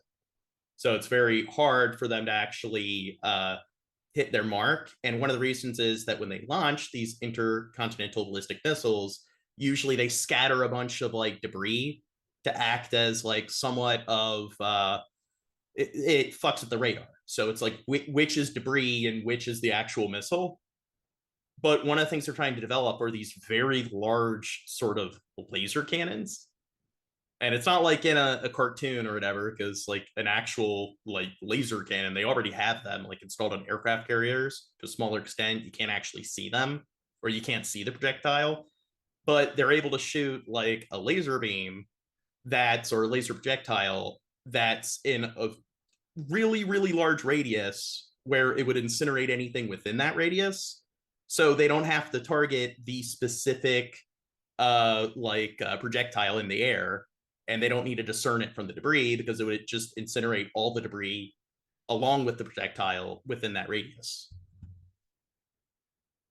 I don't know if I comprehended any of that. Test explosions, though the US has we need to see a video. Well, they got pew-pew weapons to destroy the boom-boom weapons. never ratified it, and Russia withdrew its ratification in 2023. The exchange between the United States and Russia about resuming nuclear testing is deeply troubling on many levels. If the United States resume nuclear tests and Russia follows, then there's no doubt that other countries around the world will begin to test. Oh, North Korea. They have a lot to learn. India. What's that? Was it North Korea that started this or Russia? Because I remember one of them started and then the U.S. was like, well, we need to test ours. And they haven't been tested since, what, the 90s or something? Well, North Korea, I believe, they were the last country to test nuclear weapons. But like, okay, listen, you really got to read the articles that I fucking post because I'm pretty sure like it was one of them were like, we're going to test nuclear weapons. And then the U.S. was like, well, we're going to test them. So I think it was North Korea. North Korea, okay. Pakistan would be next in line for sure. Oh, yep. And India and Pakistan, I think. So I think it's Britain, France, the US, North Korea, Pakistan, India, China, and Russia. So I think there's currently 8 nuclear powers. What that would do is then lead to sort of an Nuclear. escalation of the nuclear temperature and development of new nuclear weapons and more advanced nuclear weapons in those countries. Experts say the threats from both sides are, for now, largely political signalling. But as more countries consider gaining access to nuclear capabilities and tensions rise among major powers, the world is entering its most perilous moment since the end of the Cold War. So I know you're going to get Civ 6, and I know Nicholas Rosa really wants us to play Civ 6 again. Okay. But in Civ 6, they can call, like, all the different countries can call a vote if you start developing nuclear weapons to, I guess, divide all the nuclear weapons equally or evenly amongst all the civilizations. So maybe Russia and the United States should just divide their nuclear weapons amongst all the world's countries. So every single country on the planet gets like 10 nukes or something. War. Belarusian leader Alexander Lukashenko says Russia has deployed its latest nuclear-capable missiles to Belarus. The newly developed Russian hypersonic nuclear-capable missile known as the Oreshnik was first tested as a conventionally armed version in a strike on a Ukrainian factory in November of 2024. Vladimir Putin has boasted that the missile is impossible to intercept. He's also said he's prepared to use the missile against Ukraine's allies. The Belarusian the Titanic is unsinkable. leader outlined his country's role in the event of an escalating conflict. In case the conflict escalates, we've designated armed forces, several tens of thousands of soldiers in Western Russia, who are to be immediately brought into combat as the second echelon. Belarus will be the first to go in. We have to respond, and then Russia supports us. This is what forms the regional grouping of forces, including the tactical nuclear weapons that have been redeployed to Belarus. In addition, initial positions have been fitted with the Oreshnik missile system, which has been in place since yesterday and is now entering combat duty. Get how fat he is. CW correspondent Sergei Satanovsky is monitoring the story for us from... Well, that seems to be a common trend with a lot of our like childish dictators. They usually have a lot of chunk on them. Like Kim Jong-un, he might be the fattest like head of state on the planet. Yeah, it's a fat fuck. Riga, Sergei, bold posturing there from Lukashenko. How is this playing out in the Baltic countries? Well, in this statement, Lukashenko doesn't say which side could trigger such an escalation that he's talking about. But here in the Baltic states, in Latvia, Lithuania, and Estonia, for all 4 years of Russia's war against Ukraine, there is deep concern that they could be actually, that they could become targets of this attack from Belarus and, of course, from Russia, because it was from Belarusian territory that the attack on Ukraine began in 2022. And today, Belarus is being also accused here of carrying out hybrid operations, including the launch of large balloons in order to disrupt airport operations. Here's the kitty cat. They mentioned the balloons, for example. And that's why here in Latvia, Lithuania, and Estonia, there is clear awareness, so to say, of the hostility coming from their neighbors, from Russia and from Belarus, and why these countries are now spending record amounts on defense, even by NATO standards. What message is Moscow sending to Ukraine and its Western allies? Yeah, I think we've covered this enough. It was a good meeting tonight in Berlin because we're seeing real and concrete progress. That progress is von der Leyen. The alignment between Ukraine, Europe, and the United States. She's So we mentioned will all continue the working time. closely with President Zelensky and President Trump to achieve what we all want. A just... I'm going to be pedantic here, but they said Ukraine, Europe, and the United States. Isn't Canada and Greenland? They're also part of NATO. Why did Canada? they mention them? Yeah. Oh. Lasting peace that preserves Ukraine's Canada and Greenland are technically like they're North America, not Europe. sovereignty and strengthens its I security. guess I need to see Our approach is who's clear. in the NATOs. It's most of Europe and then the United States, Canada, and Greenland. Okay. And we work on every step that will ultimately put an end to the bloodshed. The first step is a lasting ceasefire. The path to get there is known. Russia must... Switzerland, they're not part of NATO because they always want to be mutual. They're neutral, yeah. Yeah. feel sustained pressure to come to the I'm negotiation table. Switzerland. Not for show, but for results. And to this end, Europe will continue to raise the costs of Russia's war. We have a new sanctions package in preparation, and we have immobilized Russian assets in the European Union over the long term. Second, peace requires robust and credible security guarantees. I welcome that the United States is positively considering to provide military support to Ukraine, and so is Europe, to strengthen Ukraine's armed forces, to defend Ukraine's territory and deter future attacks. To applause, Germany's Chancellor ramps up pressure on Vladimir Putin. With Europe split over seizing frozen Russian assets, Friedrich Merz says delay only helps the Kremlin. It is about making clear to Russia that continuing this war of aggression is senseless. Making these assets usable would finance the Ukrainian army for at least 2 more years, according to our assessment. So a lot of the kleptocrats in Russia. Kleptocrats? Yeah. Oh. So, like oligarchs. I have no idea. Yeah. Well, kleptocrat, they're pretty much just, I guess, a fake sort of democratically elected politicians. So they're kind of like elected in name only. And usually it's associated with a lot of practices of like laundering and stuff. So a lot of the Russian politicians, they own a lot of yachts and palaces, mansions overseas. So there's a lot of liquidated sort of assets that they have just resting about in European territories. I know there's this giant, lavish, like sort of palace that Putin has in Spain. Mm-hmm. So freezing their assets, also like a lot of like bank accounts that not just like Putin, but other members of like their kleptocracy are like funneling the money to, that's going to be frozen, so they're not able to actually get to it. Okay, so we're talking about the asset freezing now? Yeah. The stuff I've been waiting for. Over Wait, years, we didn't Russian talk Russia's about, frozen oh my funds gosh, in Europe. something is in the back of my throat. They didn't really go over Belarus and the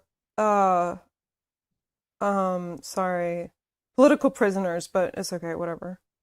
Okay. Kleptocrat, a ruler who uses political power to steal his or her country's resources. So, oh. Yeah. So Russia, they'll refer to it as a kleptocracy because their head officials pretty much engage in a lot of laundering. So it's not as oppressive as the Soviet Union, but it's become more of a government of oppressors and more of a government of thieves. Also expected at the summit, Ukrainian Let's see, President we're done Volodymyr being Zelensky. pet. In his Wednesday nightly address, he urged Europe to move from debate to action. Security decisions are needed, financial decisions are needed, regarding Russian assets, and political decisions are needed. Our partners need the courage to see the truth, acknowledge the truth, and act accordingly. But the EU's plan is notably opposed by Belgium. We have 3 demands. European intelligence agencies say politicians and senior finance executives there have faced intimidation. Now, Belgium, I believe it's south of the Netherlands. And I have no clue why they're more. I think it's because out of all the other countries, they have a greater amount of Russian assets in their banks. So they're Yeah, I was about to say, isn't that yeah. where everything is in Belgium? I think they have it like pretty.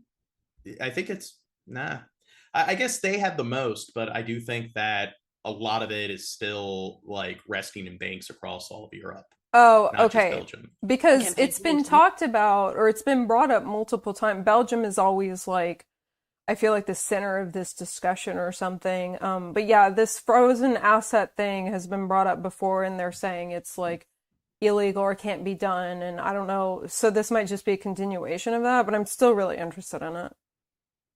Moscow. Belgian-based financial services company Euroclear holds the bulk of Russia's frozen central bank reserves. Okay. Holds the bulk. Yeah. Fear retaliation if they move ahead. But analysts warn the EU's credibility is on the line.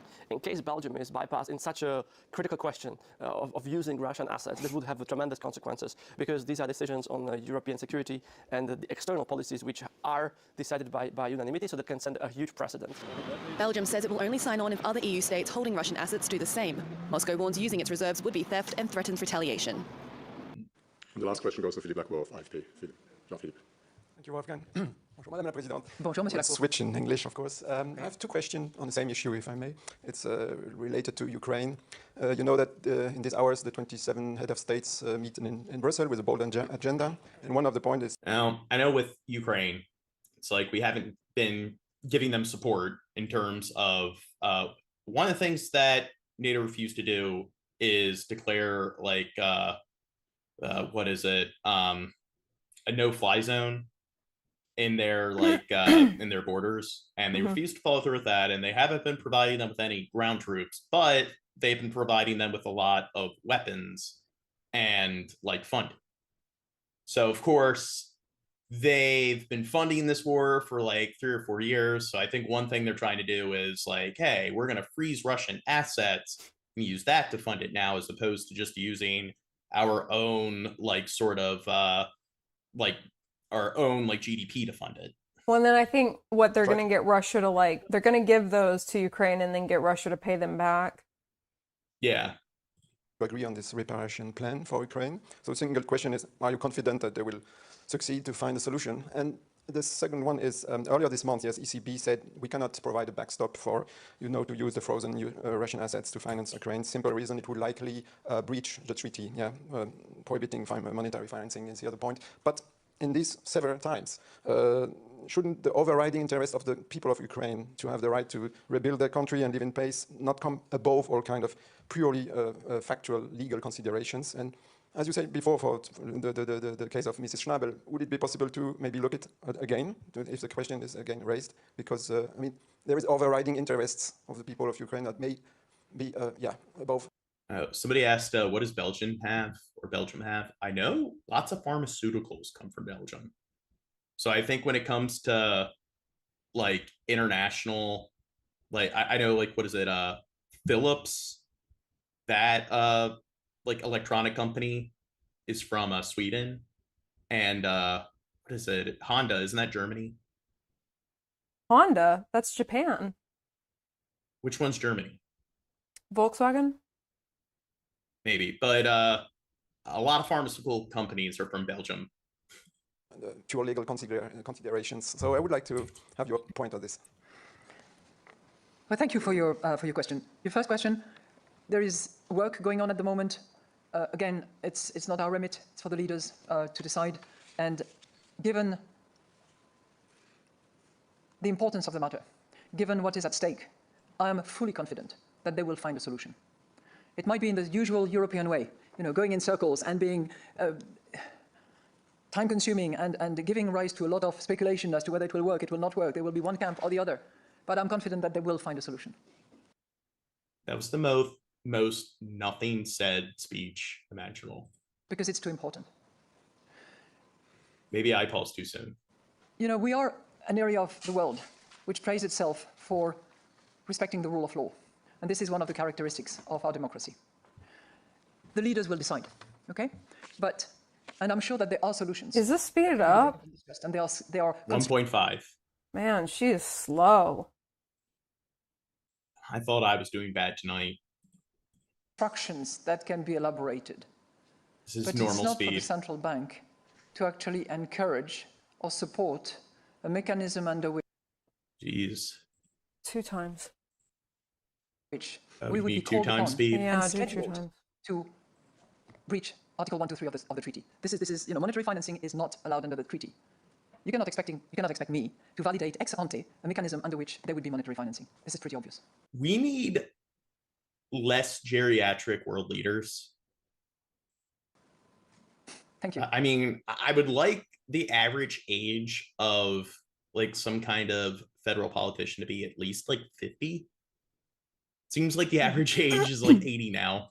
And if there's no more questions, then I'm happy to wish you all a Merry Christmas, happy holidays, whatever is convenient to those of you who celebrate or don't celebrate. And we'll. I don't know. Fuck Christmas.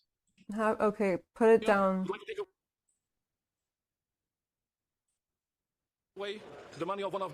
Oh, is this the Hungarian guy? Yes! Yeah. Yes! Okay, he's not in favor. I have an article. I can read it. Okay. Do you want me to read it now or after the video? Sure, read the article.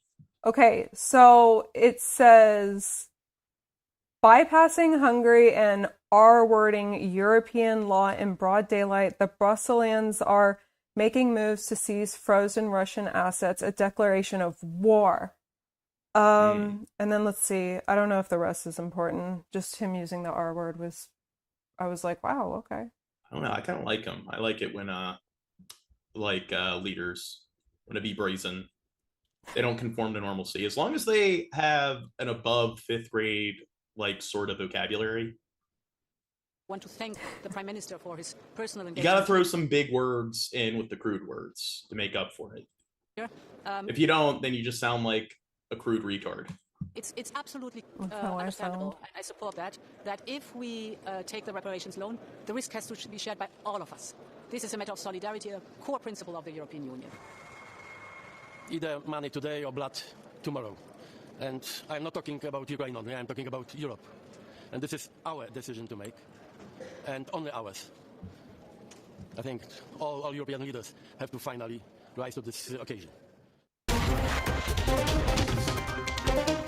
Okay, let's get to Venezuela. Okay, wait. But speaking of Venezuela, okay, so also Venezuela condemns indefinite freezing of Russian assets by EU. It says the government of the Bolivarian Republic rejects the freezing of assets of the Russian Federation approved by the European Union, she wrote.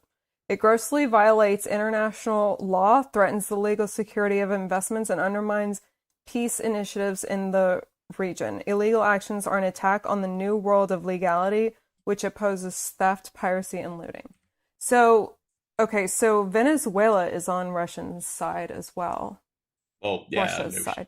No shit, because we're invading them, so... Yeah, and then Russia's gonna back them up, I know. And also China, they're trying to kiss the ass of China and Russia. Anybody who hates America, they need as much support as they can get. President Trump is ramping up efforts to force Venezuela's president out of power. President Trump ordered a blockade of sanctioned oil tankers using Venezuelan ports. As CBS's Natalie Graham Didn't we reports, already cover Venezuela's- this? This was from 1 day ago, so we haven't covered this yet. Oh. Main source of revenue. We still don't have details from the administration about how exactly this blockade will work, but it could mean we'll see more seizures of sanctioned oil vessels trying to leave Venezuela. It's the latest escalation in what's been a massive military buildup off the coast of Venezuela. President Trump announcing on social media he's ordering a, quote, total and complete They blockade need to say what Russia said, where it's like, we're just doing military exercises. of all sanctioned oil tankers going into and out of Venezuela. He called the Maduro regime illegitimate. Oh, I saying found the government article. oil Okay, so I posted an article about this in the Discord. Trump orders blockade of all sanctioned oil tankers entry, blah, blah, blah. fund drug terrorism. No blood for oil. Okay, I don't know what the hat says, but it would be hilarious if it was a MAGA hat, Make America Great Again. No war, yes peace. Oh, it's actually in English. It's blurry, and Yeah. it's the monitor farthest away, and I don't have my glasses. I don't have my readers. The president's post comes a week after the administration seized a sanctioned oil tanker that had just left port and follows at least 25 deadly strikes on alleged drug boats. Navy Admiral Frank Bradley returns to Capitol Hill today to speak to the House and Senate Armed Services Committees on the strikes as Democrats continue to question their legality. For all of their claims that this is about drug trafficking, this is about regime change. Defense Secretary Pete Hegseth and Secretary of And the thing is, regime changes rarely ever work.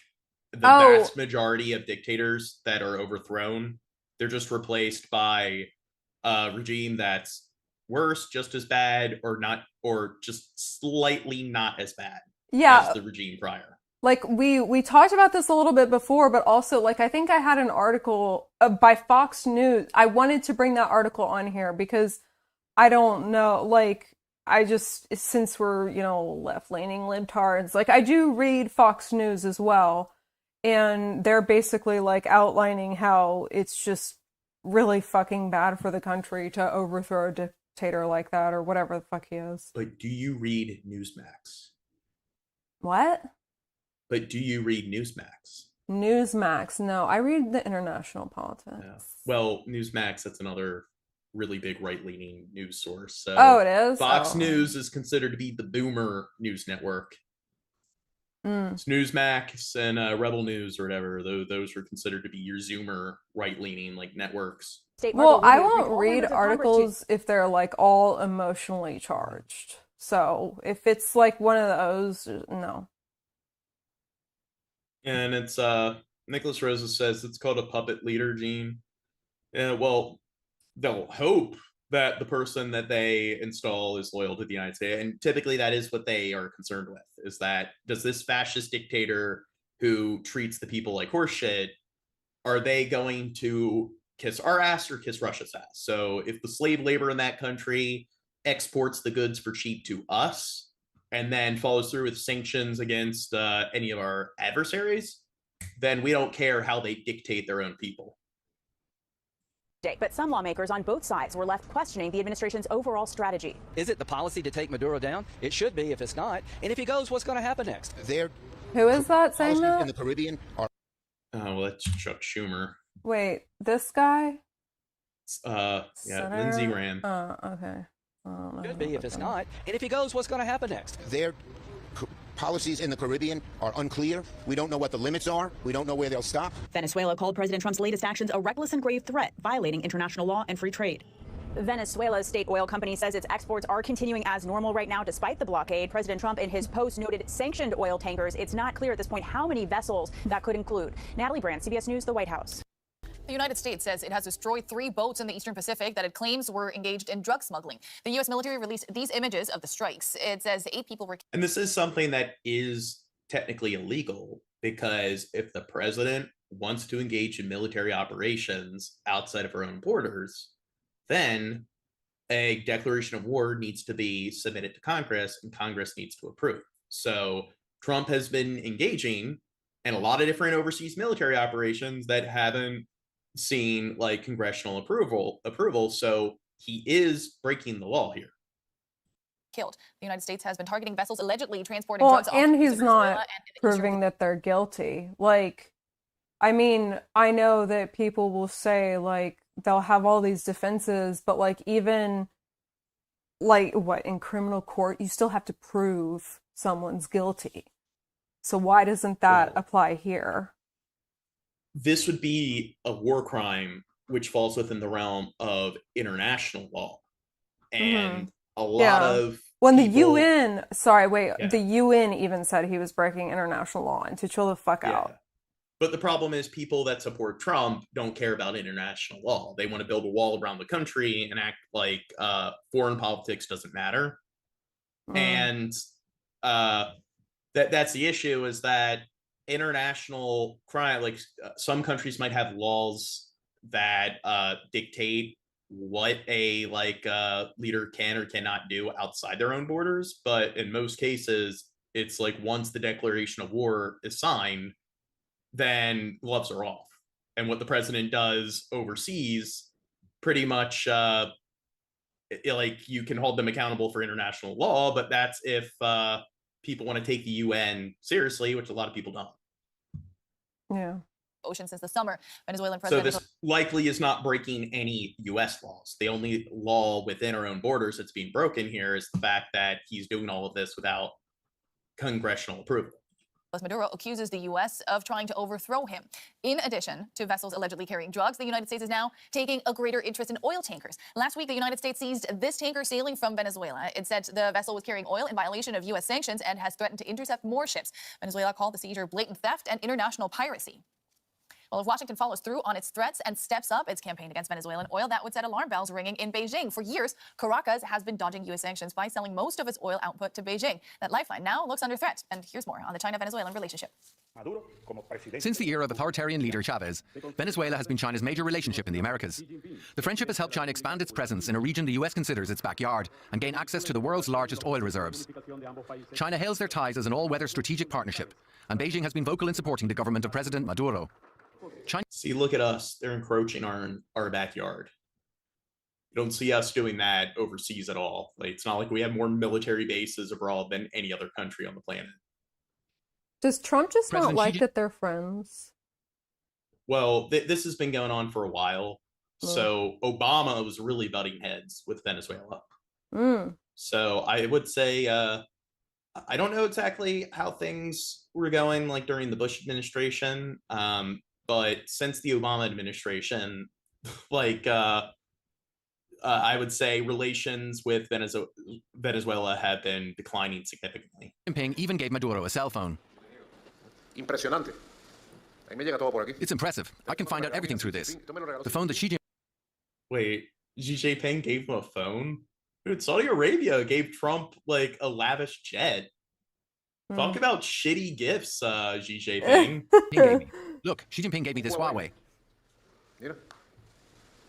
It's the best phone in the world, and the Americans can't hack it, neither their spy planes nor their satellites. But US President Donald Trump's threat... Now, it did take China decades to reverse engineer a ballpoint pen.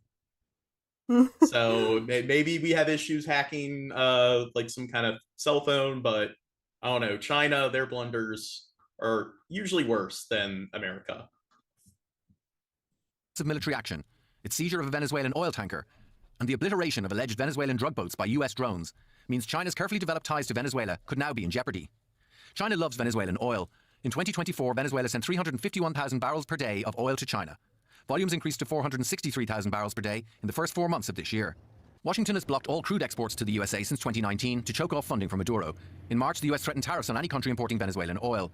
Traders report that China's tariffs still managing to get around sanctions by declaring Venezuelan oil as Malaysian. But Beijing... So a lot of the reasons why they're probably importing oil from Venezuela is because they hate America, and Venezuela hates America, and America hates Venezuela. So it's an enemy of my enemy. And maybe if people hated us less, they'd be less likely to trade with our allies because they'd be more willing to get on our good side. So it's almost like a lack of diplomacy can act as a catalyst for other countries doing things that go against our own best interest. Seems to be wary of crossing any other lines.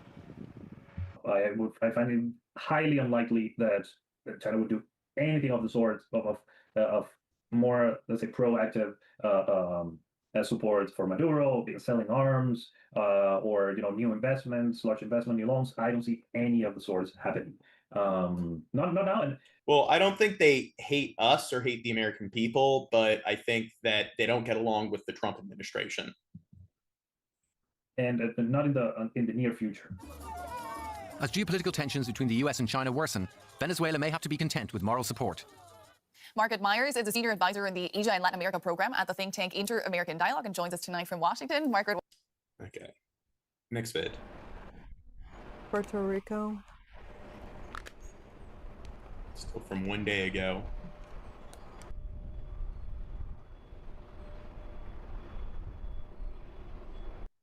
Sarah. This video is boring. Next President Trump today continued his rhetorical campaign against Venezuela's President Nicolas Maduro as a large American naval force sits in the waters off the coast. Mr. Trump sent a social media broadside last night against Maduro, which he reiterated today. The U.S., he says, will actively blockade and seize vessels it had already sanctioned, a move some critics have called an act of war. Nick Schifrin starts our coverage. In the Caribbean Sea, U.S. troops at the ready for a new mission with more targets. American-sanctioned Venezuelan oil tankers. Last night on Truth Social, President Trump promised a, quote, total and complete blockade of all sanctioned oil tankers going into and out of Venezuela. The blockade, not going to let anybody going through that shouldn't be going through. Already last week, the Coast Guard and military boarded and seized a tanker. There are more than 30 such tankers off the Venezuelan coast, a ghost fleet of ships that Venezuela has used to evade oil sanctions. That pressures Venezuela's chief source of revenue. There are estimates that 90% of the economy... So,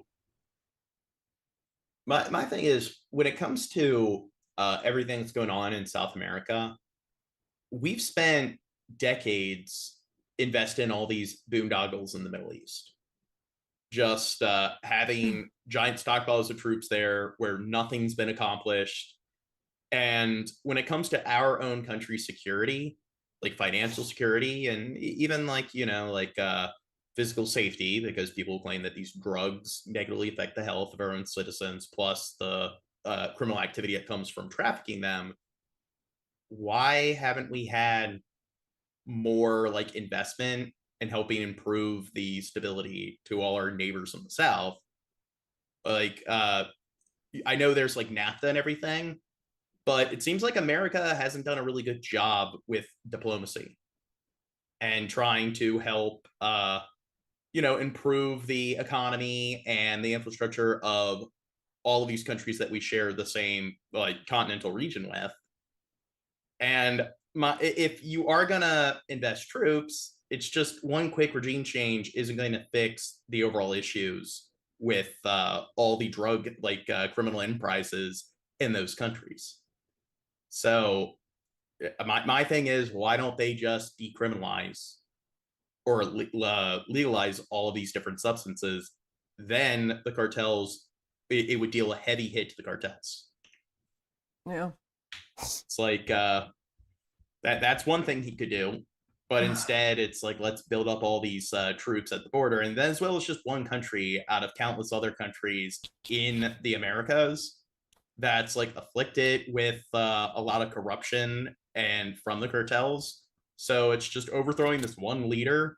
And a lot of this is about oil. It's not just about like the drug trade, but it's not really going to fix a lot of the crime and that particular network and throughout the rest of like Latin America and the United States. Is based on oil. Yeah, I need to step away. Officials believe challenging that weakens Maduro's grip on power and could force him to step down. So how far would you go to take Maduro out of office? I don't want to say that, But you want to see him out? his days are numbered. A blockade is an act of war.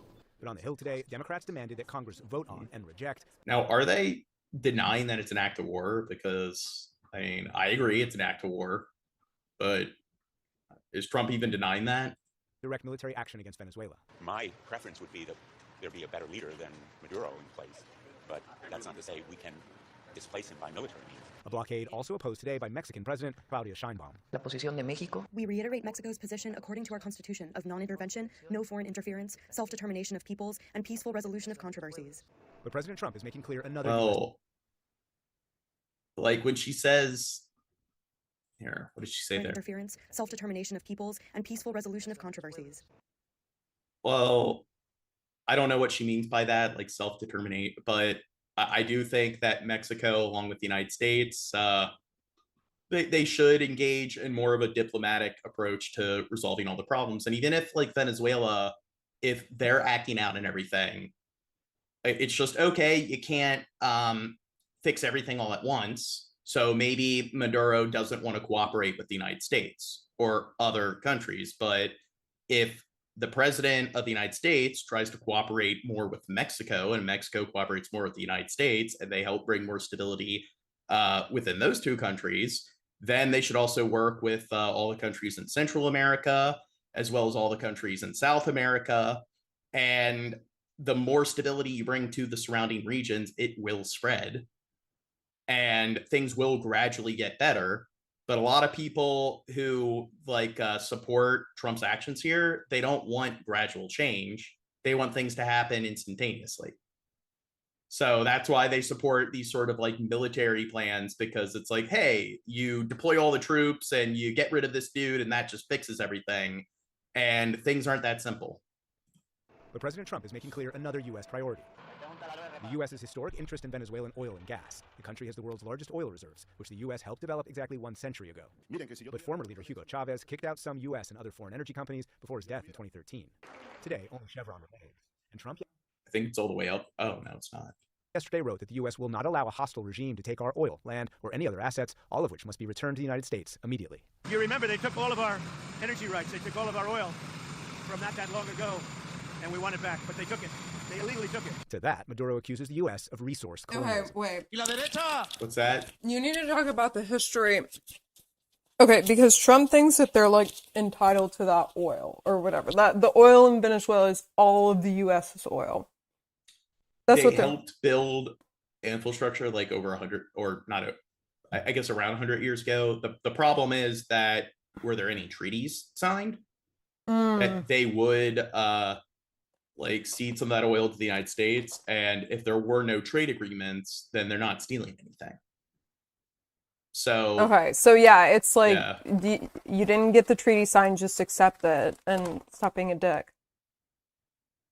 And based on that logic, it's so many other countries could just like, that's what China's kind of doing, where they'll go into other countries and they're like, hey, we're going to build roads, we're going to build all this infrastructure for you, but then you owe us. And then they kind of hold them hostage at that point.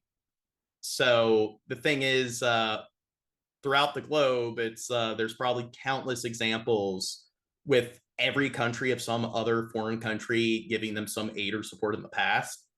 And even though there's no treaty that you're supposed to pay us back somehow, well, because we helped them in the past, now we're allowed to go in and seize their assets or their resources because they need to pay us back now. And it's like, well, if there was no agreement and if nothing was established on paper, they have no right to like claim that they're owed anything.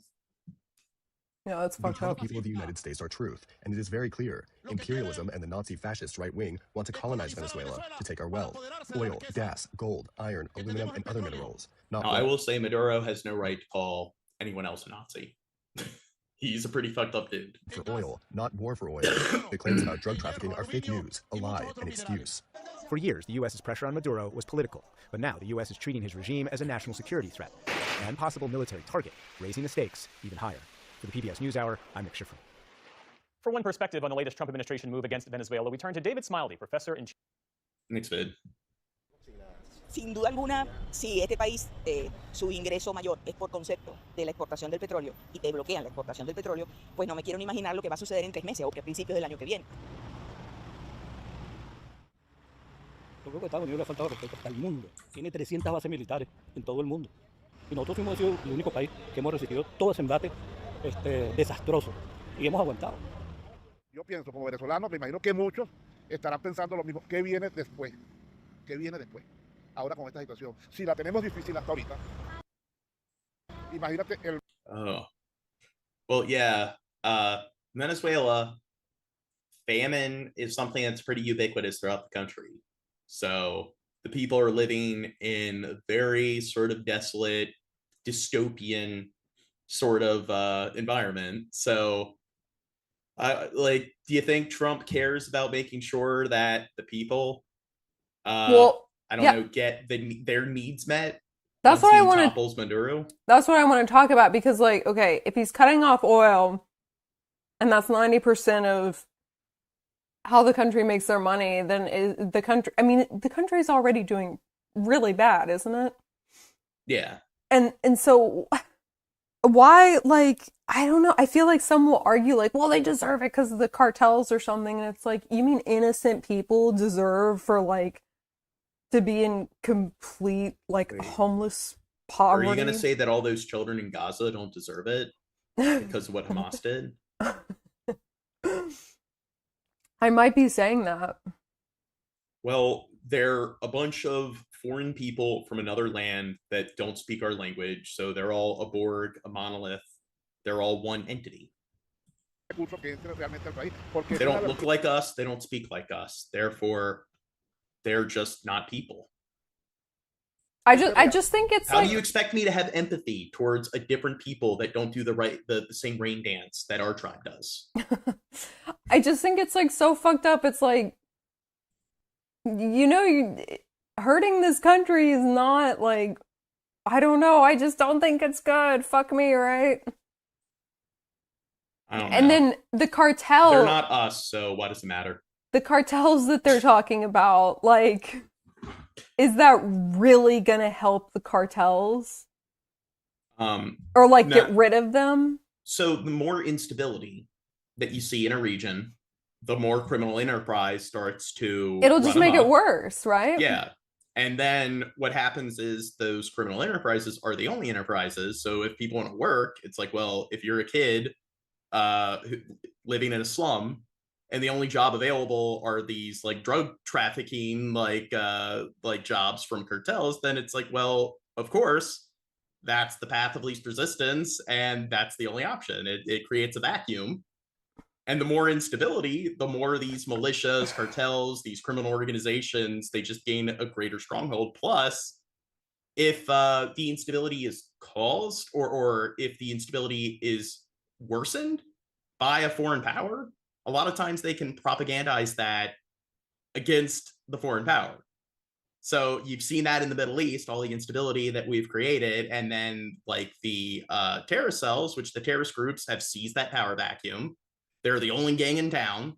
So if you're some kid or whatever, and you're living in a country that is just war-torn and is a complete and total employment desert, well, the kid doesn't have the option to go to college. The kid doesn't have the option to work in like some like local trade or local market. So becoming a private for some like terrorist cell, that's pretty much the only option. That's the only thing they have to do with their time. So, and plus all the instability, it gives those groups something to point at, like, look at evil America. Join our cause against like these oppressors. So that it definitely is beneficial for the cartels, like what they're doing here.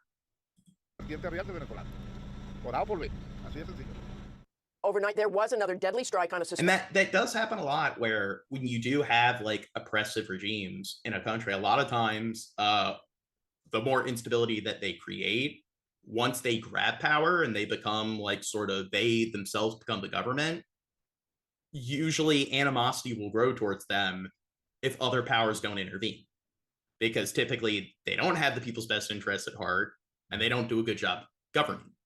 So a lot of times when you see a foreign power come in and try to invade, it gives the government and the people both something to fight against. And it does act as like a red herring. It's like, look at what they're doing. To drug boat killing. Trump needs a distraction from the Epstein files. This brings to 99 the number killed in these boat strikes, with no evidence made public that these boats are carrying drugs. This comes as President Trump is now calling for a blockade of all sanctioned oil tankers, and there are dozens. It was just a little over a week ago we saw that dramatic seizure of an oil tanker off Venezuela's coast with an elite Coast Guard team. Trump needs to calm down. Oil exports are the lifeblood of Nicolas Maduro's government, and President Trump has made no secret he wants him out of power. But with this military buildup, the attack on drug boats, and now this threat of more seizures, the risk of a Oh, yeah, like fucking Russia. What's that? Oh, I'm responding to Nicholas Rosa. Main thing to worry about in Venezuela is other bigger countries providing aid against yep. Standoff is increasing, Michael. Yeah, it seems like it's really escalating, Martha. Martha, there's a new controversy around the nomination for the leader of the Coast Guard. Exactly, Michael. Admiral Kevin Lunday had been nominated to head the Coast Guard, but now the Coast Guard is technically part of the U.S. military, but I guess it's kind of odd that they're considered a military branch, because what they do is more police work. So it would be like our border patrol being classified as a branch of the military. And I do think that it's because in times of war, they do restructure the Coast Guard, where they do act more as a military defense force as opposed to some coastal like police force. But a lot of what they do is more just border patrol, but at seas. So what the Army is to the Navy, the Coast Guard pretty much is to like the border patrol. that nomination was frozen by Democratic Senators Tammy Duckworth and Jackie Rosen because the Coast Guard downgraded its listing, they say, of swastikas and nooses as merely potentially divisive in its workplace. Why would they fucking do that? It's like, okay, like, is that the most significant foul imaginable? No. But why would they? It's just... Its harassment policy, instead of again labeling them as hate symbols, Senator Duckworth told ABC she had been assured by Lunday that that he believes the swastikas and nooses are hate symbols, but the new policy went into effect regardless, she said. But overnight, the Coast Guard put out a strongly worded statement saying it maintains a zero-tolerance policy toward hate symbols, extremist ideology, and any conduct that undermines our core values. We prohibit the display or promotion of hate symbols in any form. Any suggestion otherwise, they say, is false. When they downgraded it, what do they mean by downgrading it? Because I don't know. It's like if somebody is an employee and they have like some like swastika, like I don't know, like medallion or whatever, they in their cubicle or whatever, they have a bunch of swastika decorations and noose decorations. It's just I think somebody should probably be fired for that. Like if they downgraded it, what, are they not fired, or are they just like suspended without pay? Michael. All right, Martha Raddatz, thank you, as always. Overnight, there was another deadly strike on a suspected drug boat, killing 4. Well, we covered everything in the title. And do you think this might be a good stopping point, or would you like to continue more? Sure, I think I got all the news. Well, wait, hold on. Let me see. Is there anything... I think that was all that I wanted to talk about. With our concurrent viewers are going up. Well, we got to stay on then.